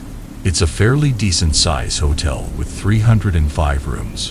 When I first got hired and would do my tour of all 7 floors, I would get freaked out just by the carpeting. It's red with swirly designs. Totally made me think of The Shining. Now, after working there for over a year, it all looks normal to me. Nothing really ever happens on nights, other than having to run towels and stuff like that up to rooms. Maybe once or twice a week I'll have to go up to a room for a noise complaint. This is where what happened to me comes in. Okay, so the last day I worked was last Sunday night. If you've ever worked or stayed at a hotel on a Sunday night, you know that the place is pretty deserted. Most people that was staying there for the weekend have already checked out, and people coming in for the new week won't be there until Monday morning. It was 3 in the morning, and I was delivering what checkouts I had to do, which wasn't much, maybe 30 or so. Now I always start on the 7th floor and work my way down to the 1st. Usually when I get to the 5th floor, I kind of speed walk through it. I don't know why I do this.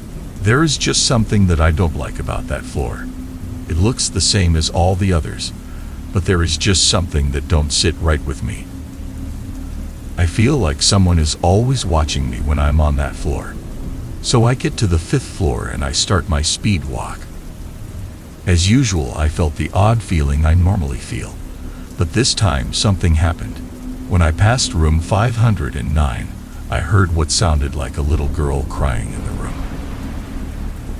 Thought to myself that it's probably some girl that has had a bad dream or something, but me being the only security there, I thought I might need to knock on the door and see if there was anything I could do to help. So I gave 2 knocks on the door and said security. When I did this, the girl who was crying began to start screaming at the top of her lungs. "Help me. Please, oh God, help me. It hurts, said the girl from within the room. With my heart beating fast, I pulled out my master key card and slid it into the lock. Opened the door to the room, and what I saw baffled me. There was nobody in the room at all. I searched under the beds, in the closet, and checked the bathtub. There was definitely no one staying in room 509. With my heart racing even faster than it was before, I ran to the door to get out of there. But when I tried to open the door, it wouldn't open. I pulled as hard as I could, and it wouldn't budge. I got on my radio to call for the front desk, but when I tried to key the mic, it did nothing. It was completely dead. Now, the panic in me rose to a level that I can safely say that I've never experienced before. I ran over to the room phone that was between the double beds, and when I picked it up, there was no dial tone. Just when I thought that the phone was dead too and was getting ready to hang it up and think of an alternate solution, a voice spoke into my ear. "Hello, my name is Jane. What's yours?" the little girl's voice said to me. I freaked out and hung up the phone on the spot.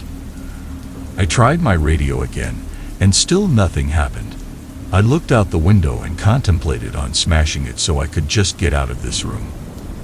That's when the television cut itself on, and on the screen were the words, "Hello, I'm Jane. Want to play with me?" The phone started ringing, and I thought about picking it up for a split second, but then I decided not to do it. Just when I thought I was all out of options, the television cut itself off, and the phone stopped ringing. The lights flickered a time or two, and then the door to the room just opened on its own. I jumped at the opportunity and ran out as fast as I could. Ran straight past the night auditor at the front desk without saying a word, and headed straight for my car. To hell with this job, I thought to myself.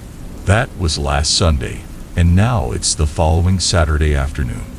I did end up calling the hotel and saying that I couldn't work there anymore. They didn't seem to care all that much. So today was my little sister's birthday, and my parents had thrown her a birthday party. They had invited all her friends from her elementary school, and the house was filled. I was put on present duty. When people arrived, they gave me the present that they had brought for my sister. Just when I thought that everybody that was going to be there was there, the doorbell rang.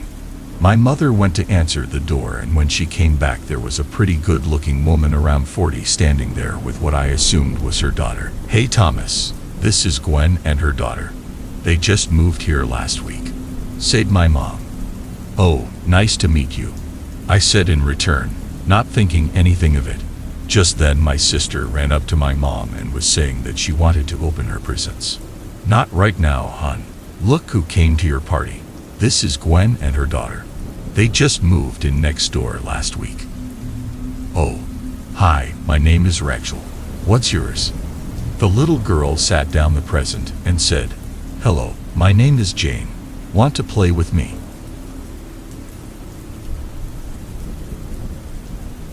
The sun just went down again. I know they're at the door. I can see their feet. I need help, but I know none is coming. This all started a week ago. I was posted to a community in northern Ontario for work. It was one of the bigger ones. It even had a strip club, so I didn't think I'd mind. I receive a stipend for accommodations, which is usually fairly substantial. However, because I'm cheap, I usually stay at the cheapest hotel available and keep the extra money. I was only supposed to be here a week. Monday, at 11 p.m., my flight arrived. Took a cab to what the driver said was the cheapest motel in town. It's pretty much right downtown, and it looked old. It was painted white and blue, but the paint was peeling and the sign was cracked and faded. It was 5 stories, but there didn't seem to be many cars in the parking lot. A group of sketchy First Nations guys were standing out front smoking. They eyed me closely as I exited the cab and walked into the hotel. As I entered, I was immediately greeted by the smell of smoke and something that I couldn't put my finger on. Not gonna lie, I'm an occasional smoker. However, the smell of secondhand smoke turns my stomach. I almost turned around before even going to the counter, but I was tired. Took one last look at the First Nations guys outside and decided that I didn't want to be walking around at night in that city. As I turned to go to the counter, I felt their glaring eyes tear into my back. At the counter there was a nice, older woman. She quoted me a price that made all my apprehension disappear. I was going to take home a pretty penny by staying here instead of the Days Inn. She handed me a key for a room on the 3rd floor and told me the elevator was broken, so I would have to take the stairs. I packed light, so I wasn't worried. As I left, I noticed that the First Nations guys were gone. I guess they weren't staying here. The stairwell was down the hall, and when I arrived, I noted that it was very poorly lit. Just as I arrived on the 2nd floor, I heard the door slam a few stories up. Felt my heart jump into my throat. I hadn't heard any footsteps, but I quickly calmed down and continued. At the 3rd floor, there was more of that sickening smell. It was less of the cigarettes here and more of that something that I couldn't quite identify. I felt too tired to care. The room was clean-ish and I quickly went to sleep. I woke up a few times that night. Nothing too strange. Someone was playing some loud music and some teenagers were running in the halls, laughing. The next morning, when I woke up, I went out on the balcony, which was shared with the other rooms on the floor, and admired the rising sun. In front of each room, on the windowsills, was an ashtray. I noticed that the one in front of my room had a few cigarettes in it, but the others were empty. I didn't like that the last person in my room was a smoker, but I guess you get what you pay for. I got dressed and left for work. As I was leaving the hotel, another band of First Nations guys was waiting outside. As I passed them, something strange caught the corner of my eye. One of their faces just wasn't right. I snapped my head towards them to look, but everything seemed normal. I hurried off, feeling a little foolish. When I returned that night, the same old lady greeted me. Found my room cleaned and I decided to sit on the balcony and have a beer. Cracked a rather warm beer. The room didn't have a fridge, and after a few sips, I must have dozed off. I awoke to someone yelling. Looked around, but I didn't see anything. Then, my eyes fell to the parking lot below the balcony. There was a man, standing on the sidewalk, watching me. He was dressed in a leather jacket and dark blue jeans. He had a baseball hat, but his face, it was just wrong. I can't describe it. It just looked rotten. I felt a jolt of fear, jumped up, and in the process took my eyes off of him for just a second. When I looked back, he was gone. I didn't understand where he must have ran into an alley. I quickly returned to my room and closed the blinds. Just sat there on the bed, frozen with fear, unable to get the image of his face out of my mind. Then a knock came at the door. It felt like a splash of cold air. I suddenly felt relieved and ashamed for being scared of a man with a disfigurement. I got up and went to the door. Opened it to find a First Nations man standing there. "Do you have a smoke, man?" he said in a shaky voice, without smiling and with only the slightest glance in my direction. I was confused for a second. "No," I replied. He turned and started walking down the hall without another word. Confused, I closed the door and went back to the bed. I sat there for a second, taking in what had just happened. I looked at the door and I saw a shadow move across the crack at the bottom. I hadn't heard any other doors close, so that guy must have been looking for someone else to bum a smoke off of. I decided to go to sleep, but as I was getting into bed, the phone rang. Picked it up. "Hello, is Dave there?" the voice on the line said. No, I think you have the wrong number," I replied. "Oh, okay. I was just taking a shot in the dark," the voice said. "Okay, bye," I hung up, irritated with the disturbances now. That night, I woke up twice. The first time I thought I heard a loud knocking on the door, but when I got up and checked, there was no one. No one was even in the hall.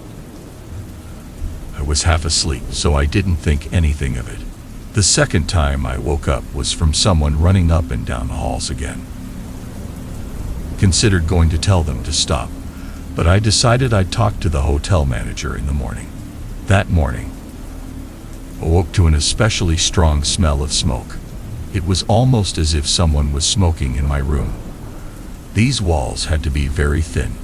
I got dressed and went downstairs to talk to the manager before I left for work that morning. The same old woman was at the front counter.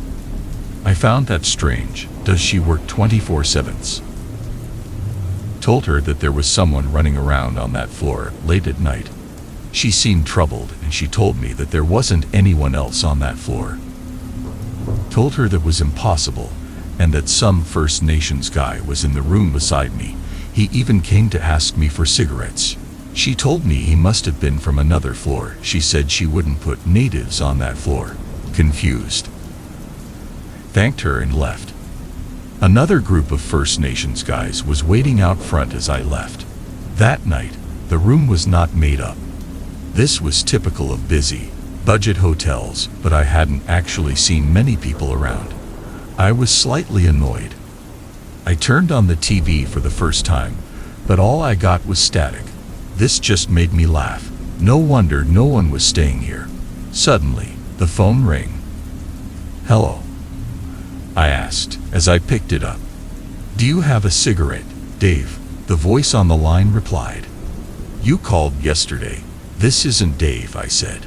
Silence. I hung up, but as soon as I put the phone down, it rang again. I picked it up and the same voice asked the same question.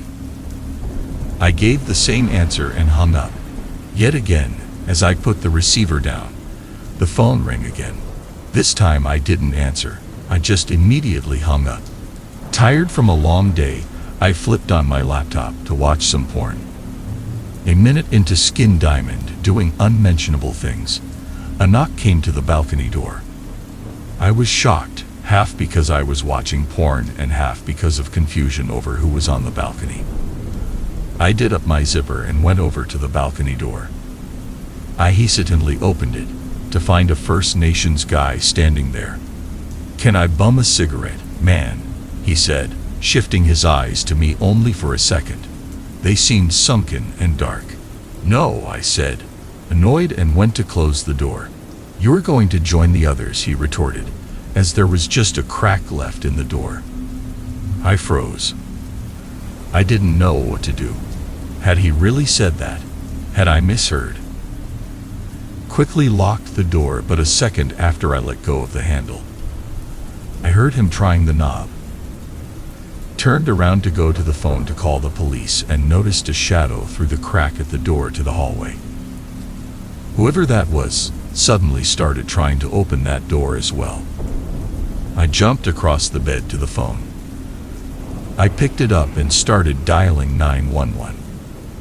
I heard beeping. The line was dead. Quickly hung up the phone and picked it back up. Both of these guys were knocking at the doors now, and it was growing louder. Again, all I got was a beeping sound from the phone. The knocking had turned into pounding. I was terrified. Could feel the blood pulsing in my forehead. I looked from door to door, not sure what to do. There was laughing now, horrible, inhuman laughing. Suddenly it stopped. "Comeout." They both shouted together in a shrill tone. Then nothing. No sounds, no knocking. Silence. Tried the phone one more time, but still nothing. Sat there in silence with my fists clenched for what seemed like hours. After a while, I got undressed and crawled into bed. Tried to sleep, but I couldn't even close my eyes. The light was even on, but I was just too terrified. After a while, my alarm went off. Got up, but as I looked at the door to the hall, could see a shadow at the door. I was going to be late for work. Tried the phone again, but still nothing. As time passed, I heard more laughing and the occasional knock, but I didn't answer or say anything in reply. I've been in this room for 7 days now. Just missed my flight home. No one has come into the room. The only sounds I've heard have been running in the hall, inhuman laughing and knocking. I even once thought I heard whispering through the vents in the bathroom. No one has called. I'm trapped. Help. When I was 19 years old, I worked in a small company as an intern. After working there for a month, I started to settle in and become part of the team. They were planning on having a ski vacation, to which I was also invited. I gladly accepted, knowing I could show off my skills. We decided on going to the Swiss Alps, which are very close to where we work, so we arrived there by train a few weeks later. We were staying in a small hotel in the forest. It was an old traditional hotel that didn't cost a lot. After our first day of skiing, we arrived in the hotel and ate together. In the hallway, I noticed a tall man in a suit walking by quickly with a large suitcase. He wasn't really dressed for a ski trip. Later that evening, when I went to sleep in a room that I had to myself, I heard a loud crack. It sounded as if something had broken in the room. I turned on the lights and saw that the ceiling had a huge crack in it, large enough to almost look through it. I heard a muffled voice coming from the room upstairs until it stopped talking. I put on some clothes and went into the hall, where a tall man came walking in my direction. He was wearing dark clothes and was limping slightly. He was the man I'd seen earlier. He said in stressed-out voice, "Did your ceiling just break?" I told him what had happened and that we should talk to the hotel manager. As I walked in the direction of the stairs, he grabbed me by the arm and said, "No, I broke the floor, but if you tell them, they'll kick me out of the hotel. Let us tell them what happened in a few days. Then I can stay a while longer." I wanted to answer no, but since he was still holding my arm, I said, "Ok." I went back inside my room, hearing his muffled voice for a while, then finally some silence. The next day was different. Only went skiing for a few hours before returning to the hotel. Went to my room and saw that the ceiling was looking bad. I decided to put a chair on my bed and stood on it to look at the crack. When I looked through, I saw nothing, but when I grabbed the ceiling to gain stability, it felt like it was wet. I quickly jumped down, pulling the ceiling apart even further. Stepped from the bed and looked at my hands, which were covered in blood. I ran to the sink and tried to wash it off when I heard more cracking coming from the room. I ran back and saw parts of the ceiling laying on my bed.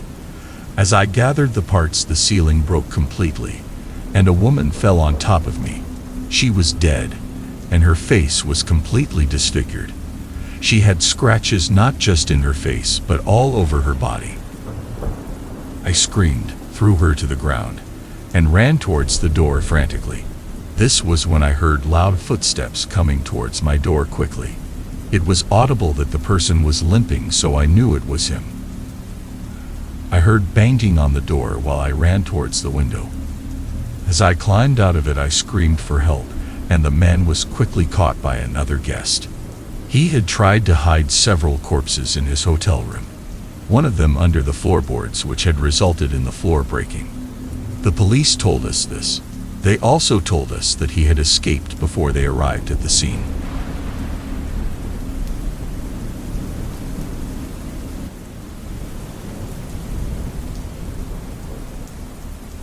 I'm never riding an abandoned highway at midnight again.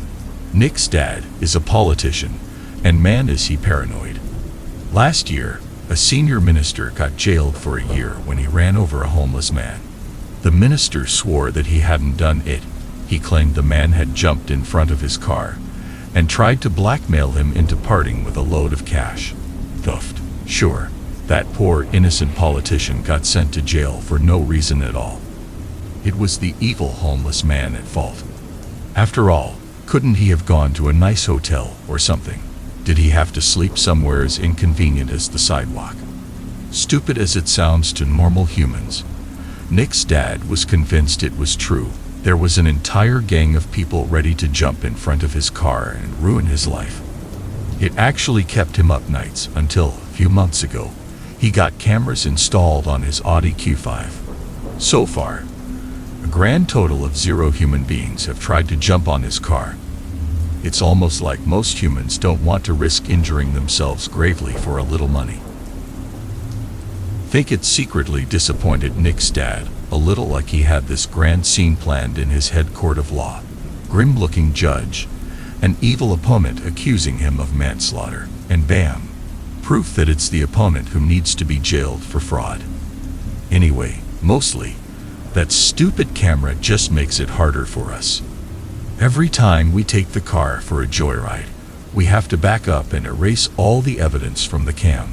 The 4 of us are only 15, so in the eyes of the law, we are apparently too young and brainless to drive. Not that it stops us. Riding together bonds us. Late at night, when the world is asleep, the 4 of us sail out into the darkness. At least once a week, we ride for hours along NH4, the abandoned highway connecting Mumbai and Pune. The NH4 is an old 2-lane highway, with 0 streetlights or reflective strips to guide a driver. It's surrounded by stretches of wilderness, so you're basically driving into pitch-black darkness, only able to see the thin stretch of road your car lights up. Around 3 a.m. on weeknights, it's nearly always deserted, with only the occasional truck or taxi chugging along. Yesterday, KD and I were in the back seat, half hanging out the windows and whooping as the wind rushed against us.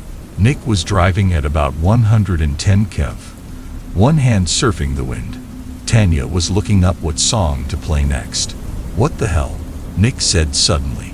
He gripped the steering wheel with both hands and slowed the car to a crawl. I bumped my head against the windowsill and looked up in annoyance to see him adjusting the rear view mirror. "What'd you slow down for? Did you see her?" Nick's eyes were off the road. He was scanning the mirror desperately. "Shit. I think someone's injured back there." He turned the knob on the stereo down to nearly 0. "What are you talking about?" "There was a girl on the side of the road. Did you guys miss it? You know, you really shouldn't drink and drive," I said. "All that Diet Coke is making you hallucinate." "Speaking of drinking, can we pull over? I need to pee," KD said. "Guys, I'm not kidding. Someone probably hit her and just kept driving on. Nick pulled over on the shoulder and twisted around in his seat, peering into the darkness behind us. KD opened the door and went off into the bushes. What did you see exactly? Are you sure it wasn't just the shadow of a tree that looked kinda human? No, I'm telling you, it was a girl. She was standing by the side of the road. She was wearing white. Maybe it was a prostitute. Tanya said, sometimes, these old highways can become prowling grounds for them. Why were you so sure she was injured? I asked. For the first time, Nick seemed to doubt himself. I guess. Don't know. Something about the way she was standing. Like, something was wrong with her legs. He sounded frustrated. Maybe I am imagining it. I hope I am. I just saw her for a split second. KD and I didn't see her at all. I said, so it's probably nothing. Really? What if she's hurt? Nick said, we'll have to take her to a hospital, and then Dad's going to find out what we do and he'll kill me. I felt tension bloom in my gut. If my dad found out I was hanging out with two guys when I was supposed to be asleep at home. Your dad has a rear cam, right? Tanya said. Let's take a look before KD comes back. It should have captured something, if she wasn't just a tree branch, that is. Yeah, good idea. Nick got out a USB cable and connected the cam to his phone. A few minutes later, we were looking at a grainy display of the NH4. The camera had some static on it and kept shaking as the car drove. Ah, that makes me nauseous, Tanya said. There, he paused it. See? The still frame was uniformly gray, with a small white blur to one side. Dude, seriously, get a grip. We'll go turn around and look, but that doesn't look like a girl to me. It's just, Nick slowed the playback to 1 frame per second. The car had been traveling way too fast for the camera to have captured more than a second or two of footage. Frame 1, gray highway, rough stones and dirt, small white blur to the side, black silhouettes of bushes. Frame 2, gray highway, stones and dirt, silhouette of a woman half hunched on the road. Already, the car was too far away for her features to be seen. All we saw was a figure wearing a white dress. Frame 3, gray highway, stones and dirt, and a woman-shaped white blur standing in the middle of the road. I told you, Nick said, but there was a note of doubt in his voice. Tanya and I were silent. How did she move from the side of the road to the middle of it in 1 frame? Tanya said, isn't that like? Shouldn't it take her longer? Frame 4, gray highway, stones and dirt, white woman-shaped blur getting distant. Frame 5, gray highway, stones and dirt. I guess the car turned around a slight bend, so we no longer saw her. Go back to frame 3, I said. Nick went back a few seconds. Look at that. Look at where her feet are supposed to be, Tanya said. I bent my head to look. A hand clapped down on my back. My scream was so loud the entire car shook with it. Jesus. Awk. I'm sorry, I'll wash my hands next time, KD said. KD, get back in. Shut the door. Sure, but what happened? We told him, as Nick reversed the car. Wait, so you're telling me there's a ghost on NH4? KD giggled. And we've got her on camera. That's cool. We should post it online, will be. There was a huge crunching noise, and for a minute, we were thrown out of our seats as the car swung wildly. Up front, Tanya had her hands spread against the glove compartment to steady herself, while Nick was wrestling with the steering wheel. Don't stop. Don't stop. Tanya was screaming. Keep moving. He recovered himself somewhat and kept his foot pressed on the accelerator. Looked out the rear window, but all I could see was the dark highway unspooling behind us.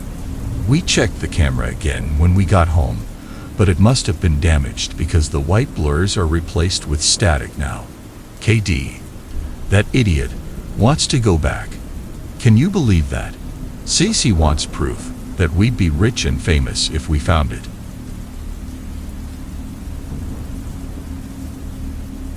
Do you remember that one game we all played kids during those long car rides? The one where you would look out of the car windows towards the tree line and imagine some sort of shadow-type figure doing all sorts of acrobatics. I honestly thought when I was younger that I had completely made this game up. Turns out many others have partaken in this game over the years. It's just one of those things that kids know. Sort of like that really cool-looking S that somehow everyone knows how to draw, but no one knows where it came from. Anyways, I just want to say that if you ever played that game and you're still here, well, count yourself lucky, because it's not a game. That shadow figure, or whatever it is, it's real. Long ago, back in the early 2000s, my mother did a lot of moving from place to place. She never seemed content with whatever new town we would move to. She would always say things like, "There's something off about this place," or "This place is no good." Due to that, I spent a lot of days looking out the windows while we traveled from state to state. While on my travels, I would picture a shadow-like figure running through the tree line off the highway. This shadow figure would do all types of acrobatics, seeming to always keep up. The more I played this game, the more vivid this shadow figure would become. I would come to know this figure as an old traveling companion. Wherever I would go, the figure would surely follow. It was somewhat comforting and assuring to see this figure coming along with me somewhere new. During one of my travels, my mother had been driving for about 9 hours straight, so she parked on the side of the highway. The camper we were in served as a second home for whenever we were in transition from one town or city to the next. She was tired of driving and wanted to call it a night. We got ready for bed, and as I lie my head down, the sounds of the cars speeding past us on the highway seemed to act as the perfect white noise for me to fall asleep to. My eyelids seemed to get heavy, and while I'm at the cusp of falling into a deep slumber, I notice something. I see an outline towards the tree line. It's just barely visible, but it's definitely there. I think to myself, maybe it's just my mind playing tricks, and next you know, I was off to dreamland. The next day, I wake up around midday. My mother back at the wheel, and we just crossed the border into a new state I've never been to before. Didn't really think much of what I had seen the night before. I figured I was just tired, needed some sleep, and seeing things was just a way of my body telling me to get some rest. Although the image of the figure looming over the tree line as I fell asleep felt a bit unsettling, I still went on to watch the shadow figure some more. It's not like there was anything else to do. It's not like I had an iPad or anything to entertain me during, this was the early 2000s we're talking about. While watching this shadow and their crazy acrobatics, I started to notice something different. The shadow seemed to have more detail.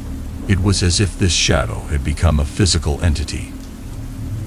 I became bothered by it, and immediately started to avoid the figure.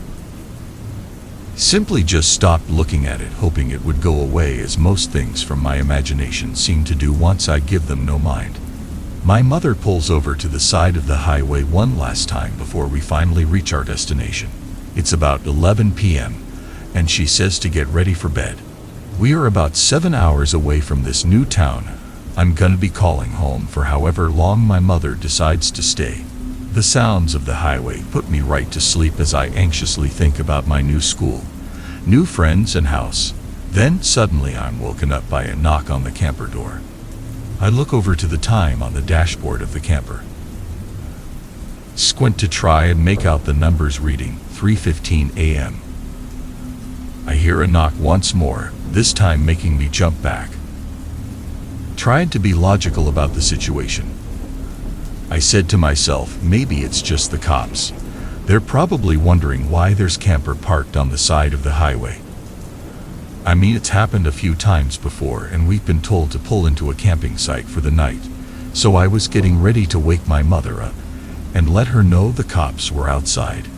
The thing is, though, I noticed there were no flashing lights, and usually the cops identify themselves when approaching the camper. I looked outside to get a better look as to who was knocking at the door. I see the shadow figure, and it sees me. It waves at me, signaling to come outside, and I simply shake my head. It's all I could do really, since my body was completely frozen. It felt like an eternity staring right at this dark looming figure. Just the thought of what might happen next, I almost pissed myself. It knocked on the door harder and harder until I looked back to see my mother had woken up. She asks me while still half asleep, "What's with all the noise?" I point out the window, shaking, and as I look back to where the figure stood, it seemed to have just vanished completely. I haven't thought about it in years, mostly because after that night I stopped looking for the figure in the tree lines. My mother got me a Game Boy, and that seemed to have occupied me throughout the rest of our travels. Now that I'm grown up, I've managed to put down roots in the city I currently live in and have no desire to move from place to place. A few weeks ago, my wife thought it would be fun to go on a family camping trip. She figured it would do us well to get away from the city and head up to the mountains. She told us not to bring phones, iPads, or any gaming devices along. We're supposed to be completely detached from any form of technology. It's kinda hard to say no to her whenever she has her mind made up, so I went along with it.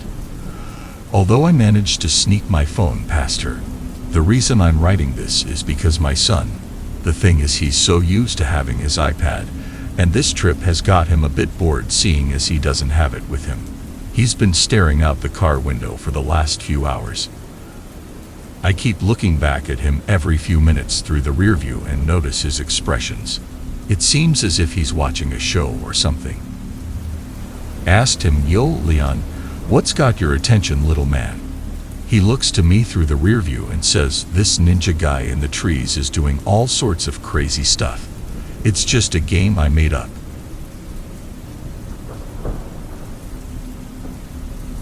We rounded the big van up the corner of the bungalow and waited.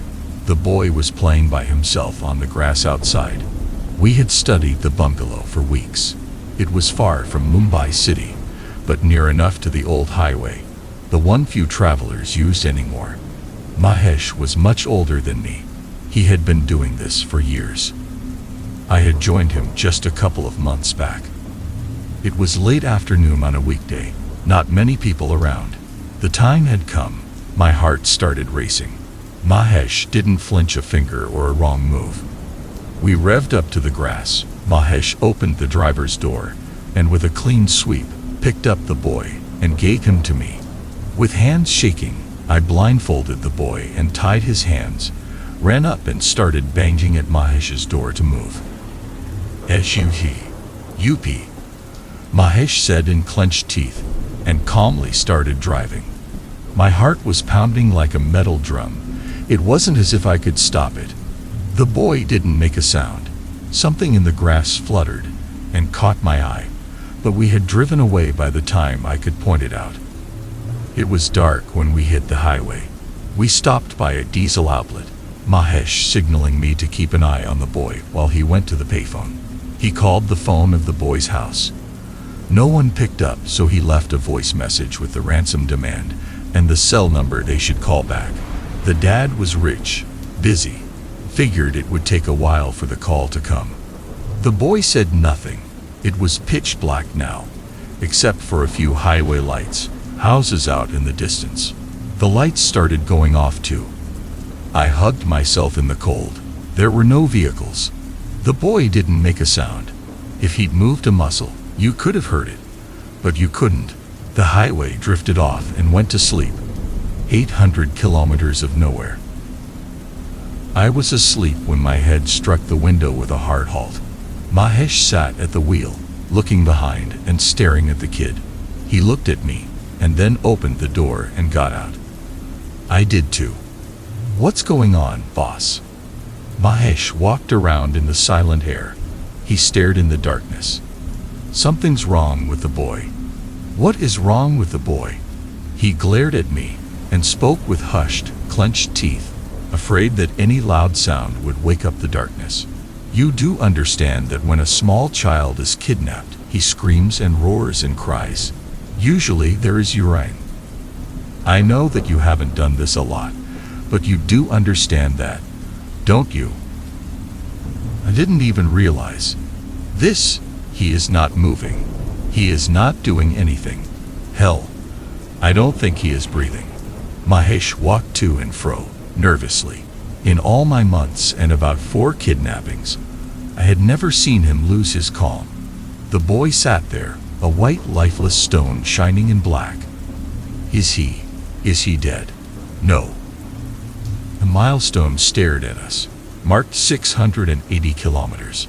Mahesh sat on it, legs nervously flailing. All of this is not important.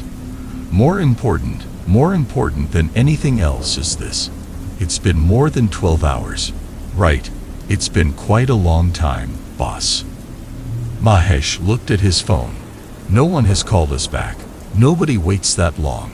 Nobody has waited that long to answer a ransom call in my 20 years of doing this. Realized this, and a silent "we have messed up" screamed in my head as I sat on the ground. What does that mean, boss? It means either of 3 things. 1. Something happened to the family. 2.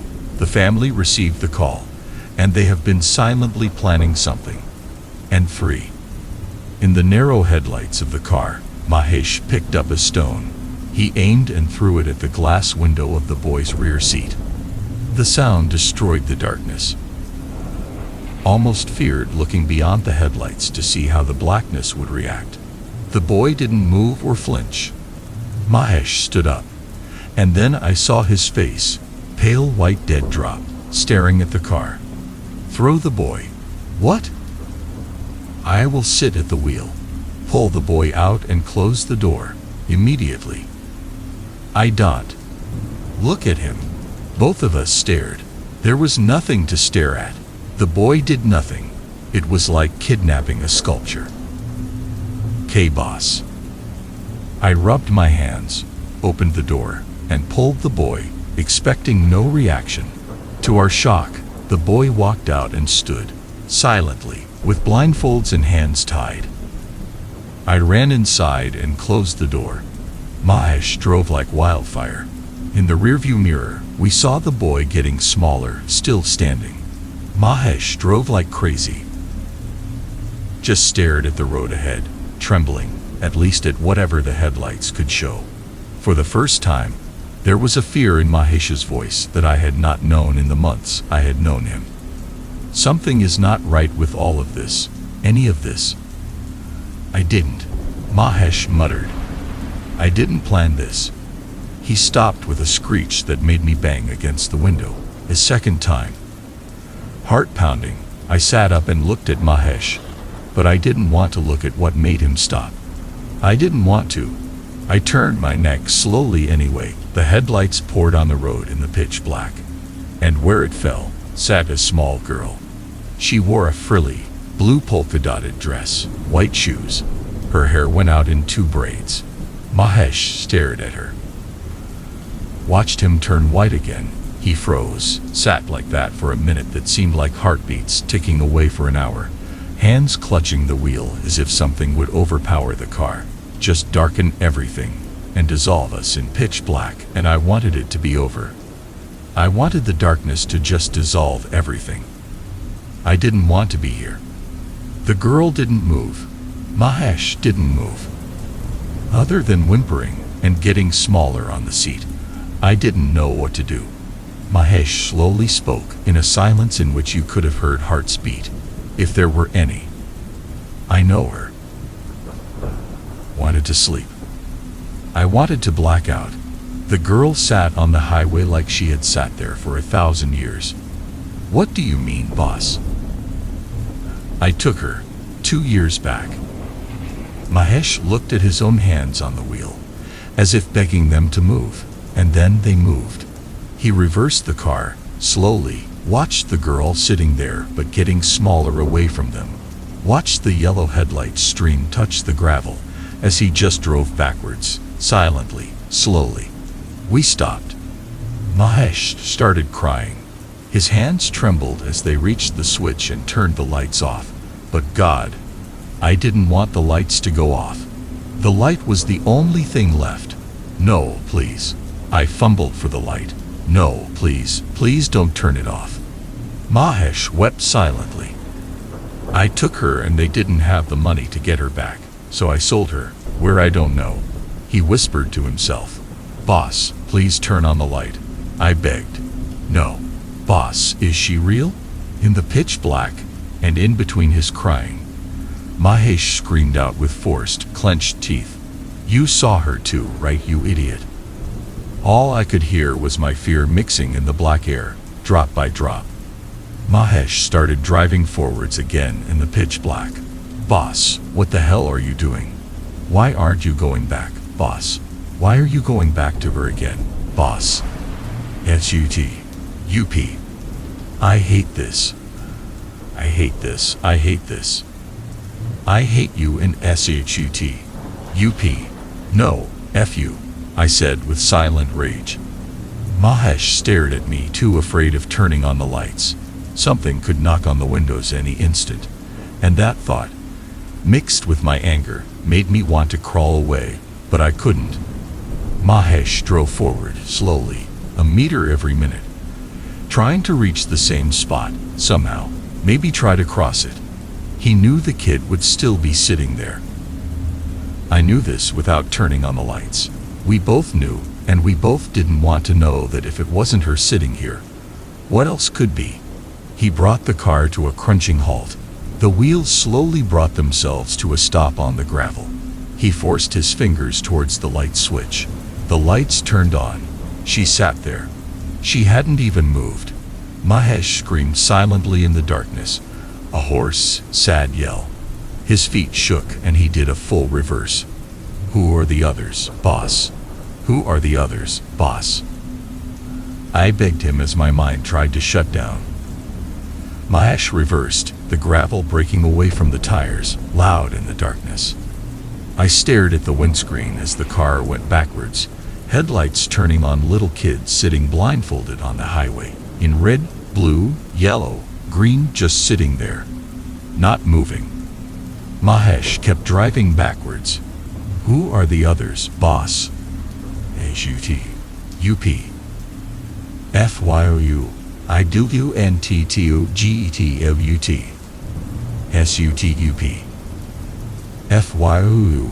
W-O-A-R-E-T-H-E-S-E-K-I-E-S. I-W-N-T-T-O-G-E-T-L-U-T. Mahesh stopped the car. These are the kids I took. They are wearing the same thing I took them in. They are sitting in the way I took them in. There is no way out. Get out if you want to. He opened the door. I stared at the kids all around us, sculptures that were alive, sitting and not moving. I stayed in and closed the door. Mahesh restarted the car. He continued driving it in reverse. He kept the headlights on, and he kept going on the highway, backwards. This is what I have done. This is what I have done. He kept muttering to himself as he drove. In the headlights, we kept going back. In the rearview mirror, we were getting closer to the boy we had dropped. He was still standing there. He hadn't moved, but in the mirror he smiled. Mahesh cried. Mahesh's phone rang.